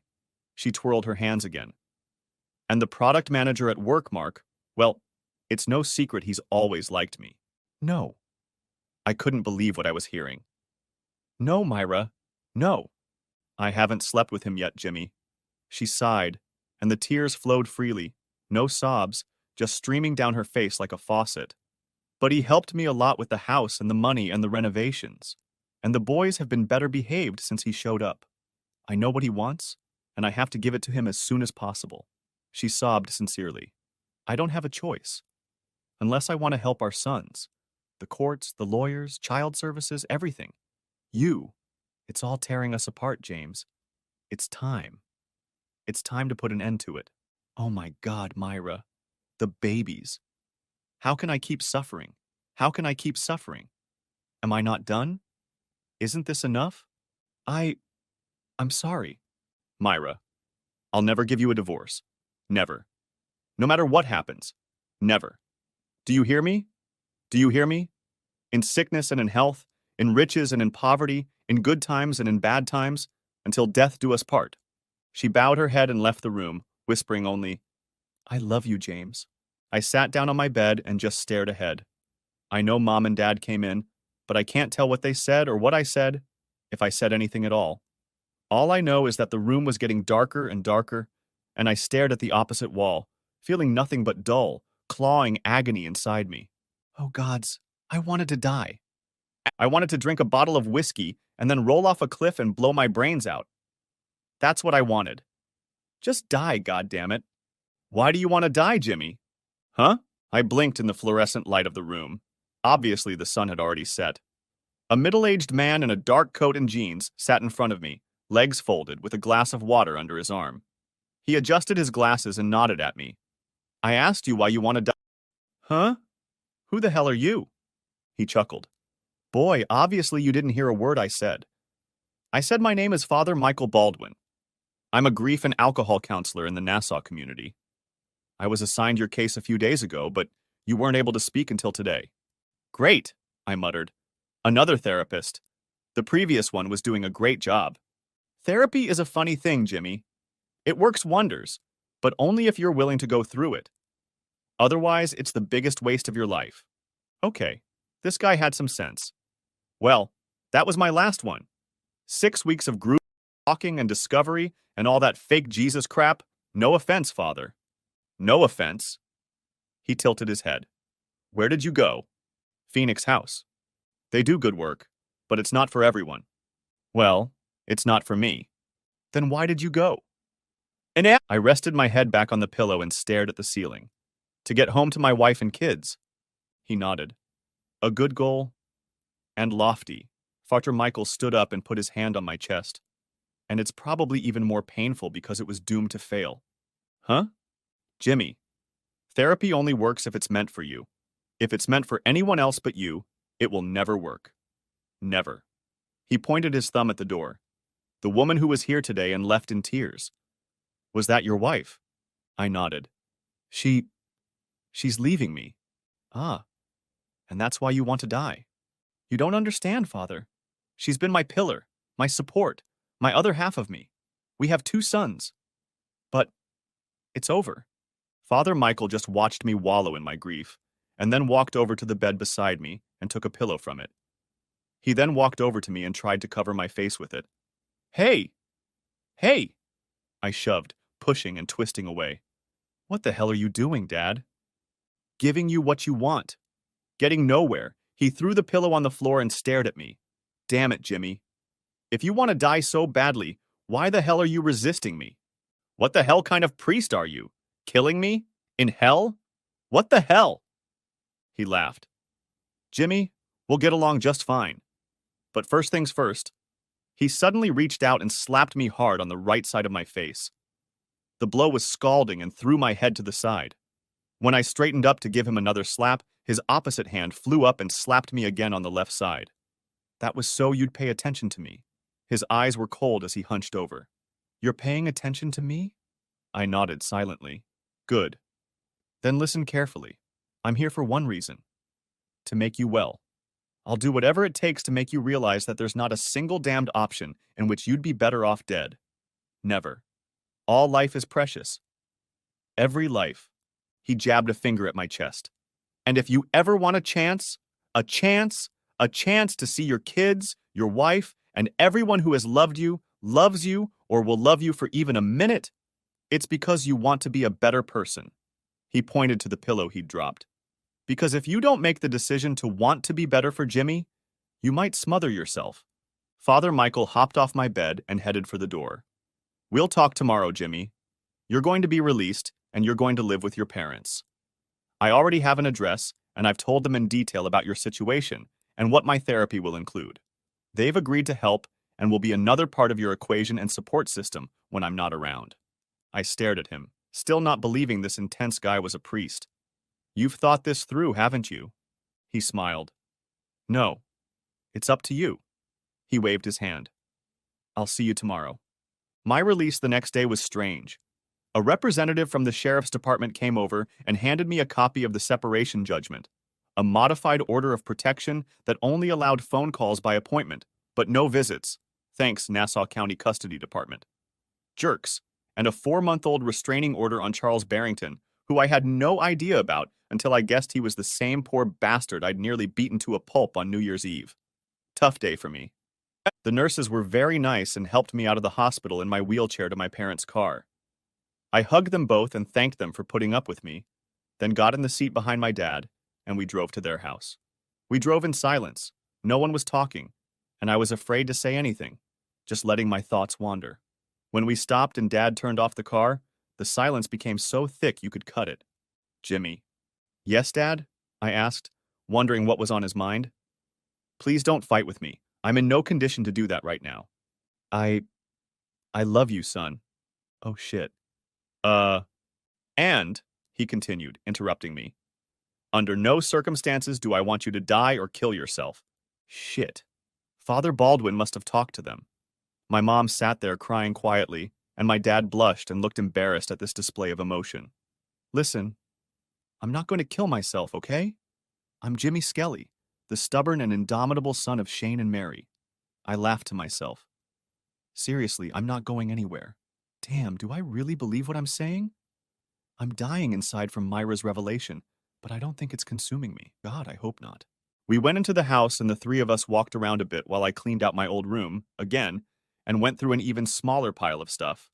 Hey, Mom, I need someone to drive me to Tim's so I can get my car and my stuff. Jimmy, about that, Mom said, with a final intonation in her voice. You shouldn't be hanging out with Tim right now. What? I stopped on my way to the bathroom to look back at her. Why? Father Mike doesn't want you around people he calls triggers, and judging by the last 4 months, he thinks Tim is one of them. Shit, Mom. He's been my friend since 5th grade. Honey, Tim may be a good friend, but no friend is going to let you do to yourself what you did. Your father and I are going to go to his house, get your car, and pick up all the stuff you left there. Oh, Mike should be here soon, and then we'll leave so you both can start therapy. I washed my hands, rolled the scale out of the bathroom, tapped it on top to activate it, and then climbed on it. 313. What the hell? I got off them, shook the scales, and checked them to make sure everything was okay. Then I took off my jeans, tossed my shirt aside, and climbed back on the scales. 307. Holy shit, Jimmy. You're over 300 pounds. You've never been over 300 pounds. When the hell did you go over 300 pounds? How the hell did that happen? Hell, I thought about it and figured I'd gained 35 pounds or so since Christmas. 35 pounds in 4.5 months. I grabbed my stomach and shook it, horrified to find that there was a lot to grab onto. God damn me. Damn, I'm turning into a fat, drunken bastard. Jimmy! Mom called out. We're going out! We'll be right back! I heard the door close and walked out of the bathroom, holding my clothes in my free hand. Feeling depressed again, I wandered into the kitchen and rummaged through the fridge looking for something to eat and made sure there was nothing there to drink. There was nothing. There was a knock on the door, and I obediently went to it, greeting Michael's father with a blank hi, and come on in. He joined me in the kitchen, where he first asked for a glass of water and then motioned for me to sit with him. So, Jimmy, are you ready for your first day or the rest of your life? I shrugged. My thoughts were elsewhere. Sure, I replied, looking out the window. Okay, Jimmy. Spit it out. What's the matter? Nothing. Nothing. He shook his head. It's not going to work that way. You're going to answer me, talk to me, and see this as your last chance at a normal life, or I'm going to walk away and you can find a less painful way to kill yourself other than alcohol poisoning. Now talk. I just found out I can't talk to Tim. Is this your friend, Tim Malix? I nodded. Jimmy, I'm sure Tim is a terrific friend in his own way, and I'd hate for you to think that you can't talk to him eventually and resume all the same antics that the two of you used to pull together. At this point, however, Tim is the trigger. He's one of those moments in your life that drives you to drink. He leaned back in his chair and continued. From my interviews and conversations, including with Mr. Malix and his mother, whose house you lived in, I can't think of a worse person to stay with during those months. He does drugs all the time, idolizes you and your drinking, and has no visible legal job. His mother is better, but she has no interest in her son's life or well-being and is emotionally detached from his situation. She works 2 jobs to keep a roof over her head for herself and her son and is rarely home during regular hours, 7 days a week, if at all. Jimmy, I promise you that if we do this for you, get you to the point where you're healthy and well-adjusted, you'll have no problem renewing your friendship with Mr. Malix and doing it the right way, not the destructive way. Okay? I nodded my head and went back to my conversation with Father Michael. Okay, I'm in. Let's get down to business, I said, with a sense of optimism. Great! Jimmy, you're a miserable alcoholic. Hey! I'm serious, he continued. You're a drunk. You're a drunk now and you'll always be an alcoholic, so you better get used to it. What kind of therapy is this? I exclaimed. You had to explain it to me slowly so I'd understand and all that other shit. I'm sorry, Father. No offense, he laughed. First of all, stop apologizing for swearing. It happens. I'm sorry, Father. I'm a recovering Irish Catholic. I can't help it, I offered with a smirk. I see. Secondly, you're looking at something that will happen much later. Right now, all we need to recognize is that you are an alcoholic. He pointed at me. See? That one there? You smirked when I said alcoholic. That's your biggest stumbling block. He sighed. James, The truth is, most alcoholics don't recognize themselves as such. They go through life blaming everyone and everything. They have a hard time accepting responsibility for their actions, and they think the world owes them something. The world owes you nothing. Nothing. No one serves you a drink. No one forces you to drink it, and no one does everything they can to affect your life and the lives of those around you with their drinking. It's done by you. Only you. I felt myself getting more upset the more he talked. I hadn't seen my boys in months. Myra was leaving me. I couldn't communicate with my oldest friend because he was a bad influence on me. I was 35 pounds overweight. I didn't have a job and had no idea what I had in my bank account. I had just spent 3 days in the hospital, and as far as I knew, I had no health insurance. And now he was telling me I was a drunk, and it was my own fault. My own. No one else's. Was it true? My heart screamed, demanding an answer, but I'd ignored it for so long. Lived so long knowing it wasn't my fault and I was in control. Me, Jimmy Skelly, inflexible and indestructible. I was in control. I could stop when I wanted to. Damn it, Jimmy. How many times have you said those words over the years? Hell, how many times have you said those words in the last few months with Myra? Hundreds? What about yourself? Thousands? But you couldn't you? You can't fix it, you can't control it. And the more you try, the worse it gets. Shit. Father Mike and I talked every day that week, and every day I came to the horrible realization that my drinking was my problem. Mine. And I was an alcoholic. I had alienated my wife, I had alienated my parents, and I took full responsibility for turning my life into the unmanageable mess it was today.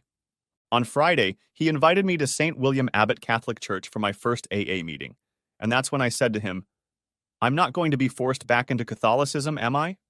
He laughed. "No, Jimmy. Some people think AA is a religious experience, but it really isn't. It's what you get out of therapy. So you can go over there and just meet and feel things out, and then we'll meet on Monday next week. Do you want me to drive?" I haven't driven my little girl in a long time.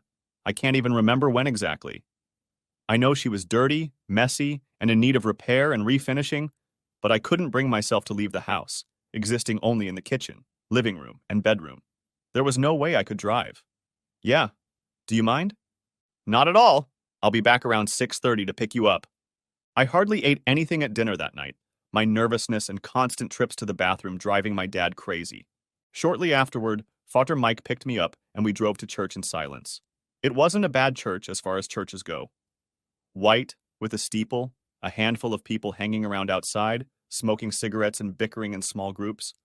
I got out of the car, adjusted my shirt. I didn't like how tight it was around my chest, and headed for the front door. Several people nodded in our direction, a few of them greeting Michael's dad by name. It surprised the hell out of me, but none of these people looked drunk. Really, none of them looked drunk. Hell, she looked like a football mom. That one could have been a goddamn accountant, and those two over there were probably playing basketball. Okay, that broad was a wreck, had too many tattoos, and looked like a freak. But damn, they looked like regular people. Eventually, someone came out and said, "There's a bunch of Bill W.'s friends gathering here if anyone's interested." I watched as most of the bums stomped in and started to go inside. I guessed Bill W. was code or some shit.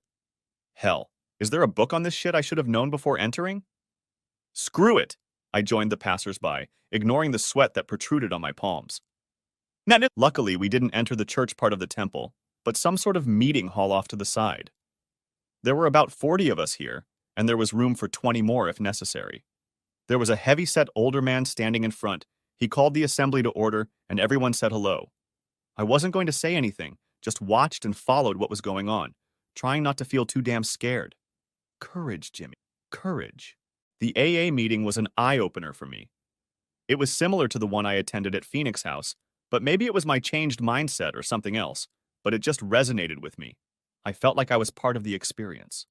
Several people read part of the 12 traditions, a summary of the essence of AA. Then the speaker asked if anyone new was here, and Father Mike, who was sitting up front, turned around in his chair and looked right at me. Damn. Stand up. Stand up. Just do it. The crowd waited, looking around, some of them looking at me. I put my hands on my knees and forced myself to stand up. Me. I am. Great. Welcome. What's your name? Jimmy? Jimmy Skelly? Hi, Jimmy. The whole group greeted me in one voice. I felt my face turn red. The speaker reached out to me with his hand palm up. Would you like to tell us something about yourself, Jimmy? Yes. Too soon for me. Not right now. Some other time. Yeah, another time, Jimmy. No problem, he said with a smile, and I sat back down. Anyway, welcome. That was the end of my time in the spotlight. I didn't get burned or faint or subjected to ridicule or anything. I just said hello and felt welcome. And that was the key moment for me. I was welcomed into a room full of people who looked normal and acted normal, but every single one of them had been where I was at some point. A broken life, a bloody mess, and now, on the road to a better one. I listened to the conversations of people walking through the hall and just marveled at the shit they had been through and what their families had been through. One guy left home 3 years ago to go on a binge and somehow came back from the brink 5 months ago. That woman over there drove her car into her own living room. They each had their own pile of shit, and they were still digging through it. But that was the point. They did it every day. Every day they made the decision not to drink. They would wake up, go about their business, and at some point say, I'm not going to drink today. And they did that and lived that way. At the end, they passed around a box for people to drop whatever they could into it, and I felt like nothing because I only had 68 cents in change. The tired blonde in the next seat assured me that any change would be appreciated and that I should only give if I could afford it. Father Mike personally escorted me to the speaker, who thanked me for coming and handed me a white poker chip, asking if I wanted to come back. Yes, I replied, surprised at my own answer. And that was my beginning. Every day I talked to my mom and dad, trying to make sense of my life and get a grip on reality. Father Michael would often come and talk to me on the phone if he couldn't make it, giving me support I didn't even realize I needed. And I went to the meetings and listened long and intently. Like Grandpa Connell used to say, take the absorbent cotton out of your ears and put it in your mouth, Jimmy. Don't talk, just listen. The second week of my sobriety threatened to break my apple cart as I began to evaluate my life and the big hole I had dug for myself. The CPS staff came to the house and interviewed me, wanting to make sure I was going through some kind of program and making progress. Father Mike was there along with my mom and dad, and they were my staunchest supporters, keeping this socially active bitch at bay and mirroring her snide comments and judgmental attitude. Shit like, the kids shouldn't be exposed to negative influences right now. And, it's in our best interest to keep the father away from the kids because he hasn't proven he's capable of reasonable and mature responsibility yet. To hell with you, asshole. At this point, my father surprised me. Look, he said irritably. My wife and I don't mind meeting the boys. They come here all the time. Why the hell? If you're so worried about getting sued for someone pricking their finger, you won't let Jimmy see his sons, whom he hasn't seen in 6 months. Jesus knows that can't be healthy for kids. Here, supervised? My wife, me, you, the sheriff if you want. Everyone can watch to make sure Jimmy doesn't decide to have a beer in front of the kids and then attack them. I swear, I've never heard of such nonsense in my life. He's their father, and let me tell you, he may have had some damn problems lately, but he loves his kids very much, and you're hurting them by continuing this farce. The CPS bitch said she would talk to her supervisor about it and get back to us. Father Baldwin gave her his contact information and gently reminded her that he was part of the social workers' buddy network, or whatever it was. I had hoped that his involvement would speed up the process, but he informed me that children's services is the crappiest and slowest of all the social workers I have to deal with, and it could be weeks before I got any news. On my 16th day of sobriety, I walked out to my Charger for the first time in my life and cried. My mom was standing next to me as I examined my baby girl. It was dirty from bumper to bumper. There were so many scratches on the paint from rough handling, and who knows what else. There was a dent on the driver's side door that I had obviously hit with force against something else while drunk, leaving a 2-foot-high gash in the steel. The inside was disgusting. Old bottles, cans, food wrappers, cobwebs, and ants. Who would have thought there could be ants in a car? But they were here, crawling all over everything. There were cigarette burns on the upholstery, and the radio was missing. And God knows where it was. I looked in the trunk, and at first I didn't recognize the mass of rags and rags there, and then I realized it must be my laundry basket, and the dirty laundry of who knows who. and I must have thrown up in the trunk at some point. There were at least a dozen empty whiskey bottles and probably 3 dozen more beer bottles lying around in the mess. I removed enough debris from the driver's seat to climb into the perfume-scented interior and try to start the car. The engine started after a pause accompanied by a howl and then rumbled. My trained hearing picked up that something was wrong. The sound of the engine became more guttural, as if the man had phlegm accumulated in his lungs. I turned it off and sat there, unable to believe that this was my pride and joy. My mom hugged me when I got out of the car but didn't say anything, just walked me back into the house where I followed her into the kitchen.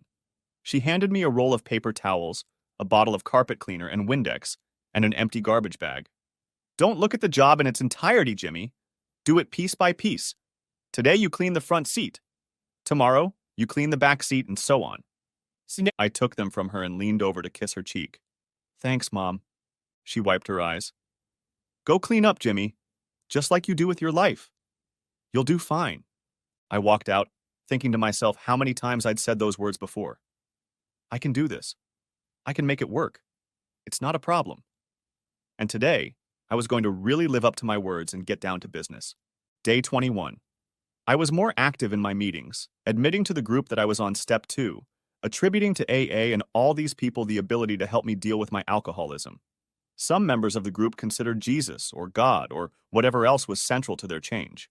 More important to me, however, was the group. Religion is helpful for some people, but it was not a good fit for me. A few days later, I received a bill from the hospital for my stay. $24,475. I laughed. A real deep laugh like I hadn't remembered in a long time. I showed it to my dad and he frowned. What the hell, Jimmy? Are you having open heart surgery in there?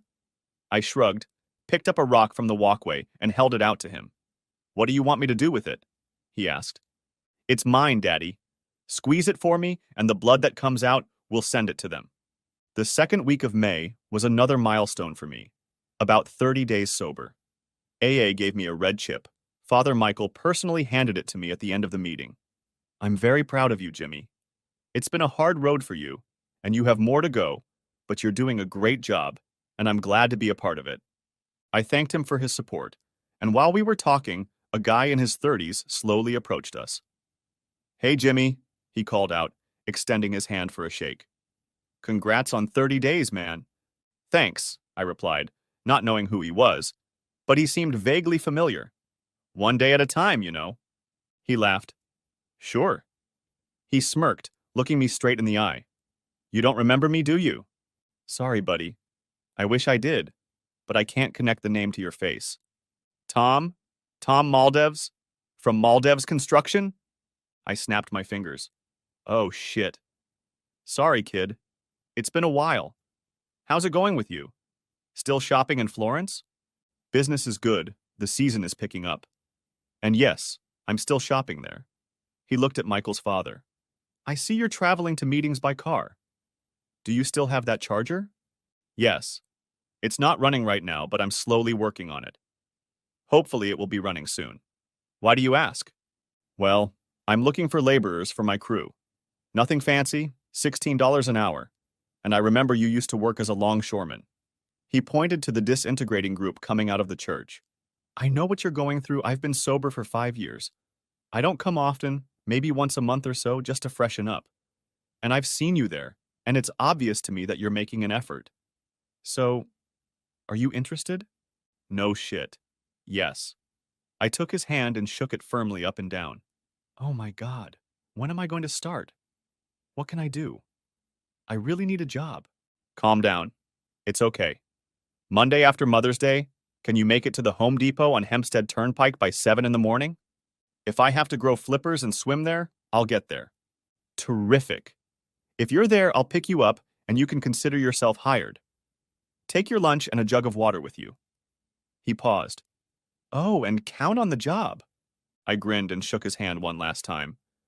No problem, Tom. I won't let you down. He tapped a red chip on my hand and walked away with a smile. On the home front, the bills from the hospital continued to mount, topping $29,000 by this point. And the radiologists, psychologists, doctors, and other specialists were adding their pennies to the amount of unpaid bills.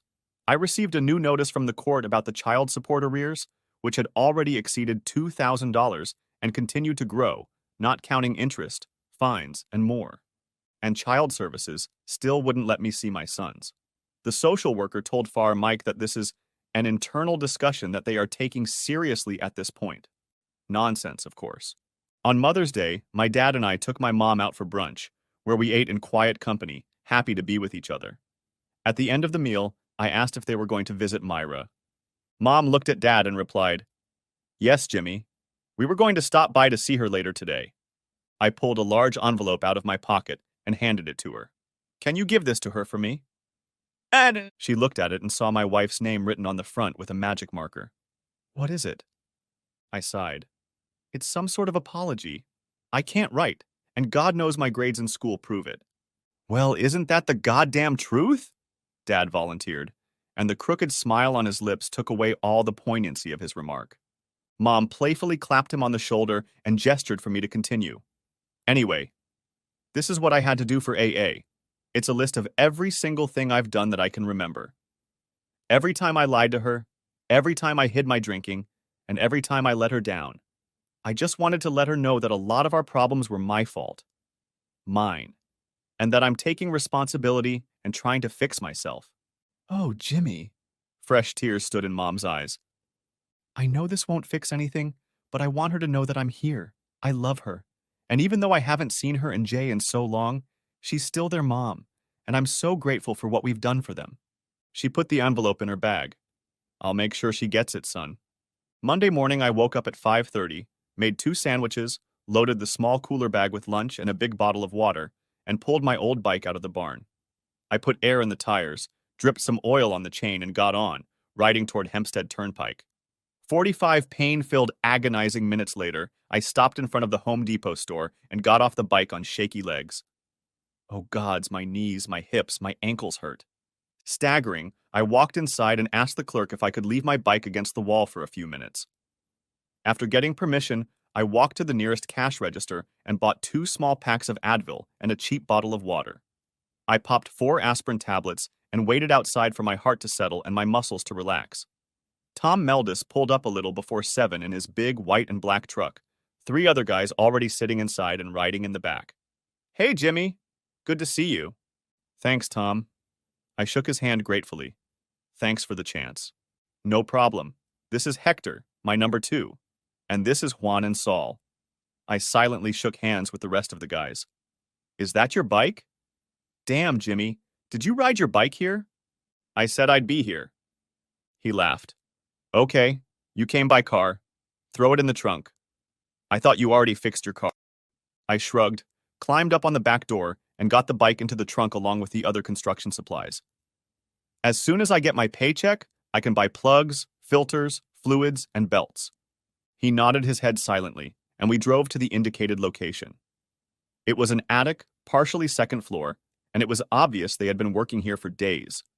My job consisted of a lot of running around, hauling lumber, getting tools, and lots of cleaning. And on that first day, I learned a lot of things. Like how much I don't know about construction. Like how out of shape I was. How hard the other guys on the crew worked, and how I had to bust my ass to keep up with them. At 4:30, Tom announced that the job was over, and we all climbed into the truck to take us back to Hempstead. I was dreading the bike ride home, thinking I would call my mom and hope she would pick me up. Tom dropped off 3 other guys, giving 2 of them cash from his pocket for their labors today. He asked for my address, and I told him he didn't have to take me home. Nonsense. "You did it today, Jimmy. The least I can do is drive you home." I gave him the address, and we drove the rest of the way in delirium. When we stopped at my parents' house, he helped me get my bike down and reached into his pocket. He pulled out 4 $50 bills and held them out to me. "Listen to me, Jimmy. This is an advance, not a gift, but an advance on your paycheck.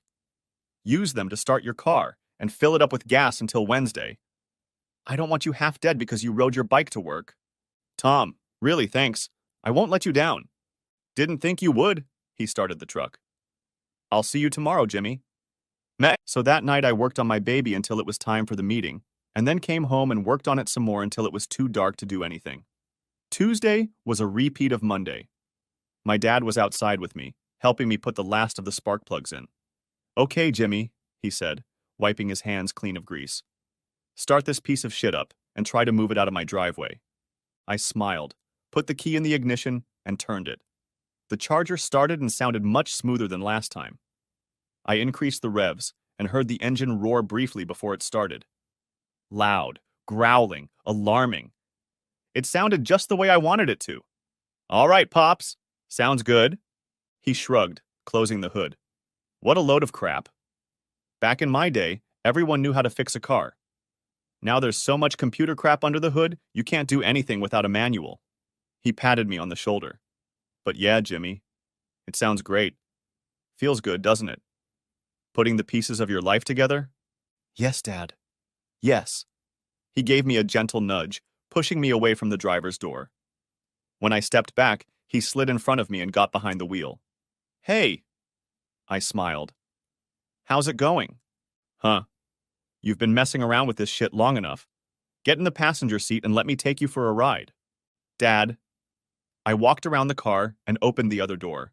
The smell of the cleaned interior was much more pleasant to my nose. You can't drive it. I still have to renew my insurance. He pointed to the seatbelt, and I complied. Close the door, kid. Mom and I took care of it and paid for the next 6 months. As I buckled up, he chuckled. You're getting better, Jimmy. Don't make an ass out of us, okay? No way, Pops. I took his hand and shook it with genuine feeling. You can count on me. Good. He put my car in reverse and pulled out of the driveway. Now let's see what this chicken shit car can do. When we got home an hour later, Mom was standing in the kitchen looking at the clock. It's already 10:36. You two jokers have any idea how long you've been gone? Tell me next time you go for a walk. Where the hell have you been? Dad stretched deeply, then walked over to Mom and kissed her on the lips. Honey, I'm tired and I'm going to bed. He put his arm around her waist and pulled her behind him, adding, Oh, and we're going to talk about changing my car to something more manly. Good night, Jimmy. He tossed over his shoulder and waved his hand in the air, leading my mom into the bedroom. My life continued on in the same vein, getting better and better every day. There were small victories and small defeats along the way, but I was in control. I dictated what I wanted out of life, and it wasn't booze. On Monday, Memorial Day, a CPS worker showed up at my parents' house. Mom and Dad were putting together a little barbecue for the three of us, I thought. Then Dad Mike showed up, said a friendly hello to everyone, and headed over to the CPS worker to check her watch. What happened? Just as I was about to ask why they had come and if it was a surprise visit, I heard a thin voice from the side gate. Daddy? I turned and saw a little boy, tall for his age, about 6 years old, with red curly hair and wearing a blue and gray striped shirt. He was standing next to another boy, blonde and slightly younger, holding a tattered Florence Building supply hat in his hand. They both waited, looking at me with hope, fear, and uncertainty. My boys. My sons. I dropped the plate of hot dogs on the lawn and fell to my knees as if someone had hit me in the back with a double team. I gasped in searing pain, clutching one hand to my chest, trying to stop the blurring of my vision and the roaring in my ears. I managed to wheeze out, John! Joel! Oh my God! Just then, two figures crashed into me, wrapping their arms around me with boyish screams and squeals of joy. I cried as I hugged my sons, tears streaming down their hair and onto my chin. Their scent inhaled my nose, and I noticed nothing but the watery vision of two boys clinging to me like drowning people. I couldn't breathe. The smell of metal was in my throat, and I sobbed over and over, hugging my two sons with feverish desire, pressing them to my chest as if I could merge my body with theirs. And the only thing the audience could make out in the gibberish my sons and I spoke to each other was the repeated and incessant exclamation, I love you. I missed you so much. I love you. The end. If you haven't watched the first part of this video, the link will be in the description. Thanks for watching, I hope you enjoyed it, so subscribe to my channel and watch the next video.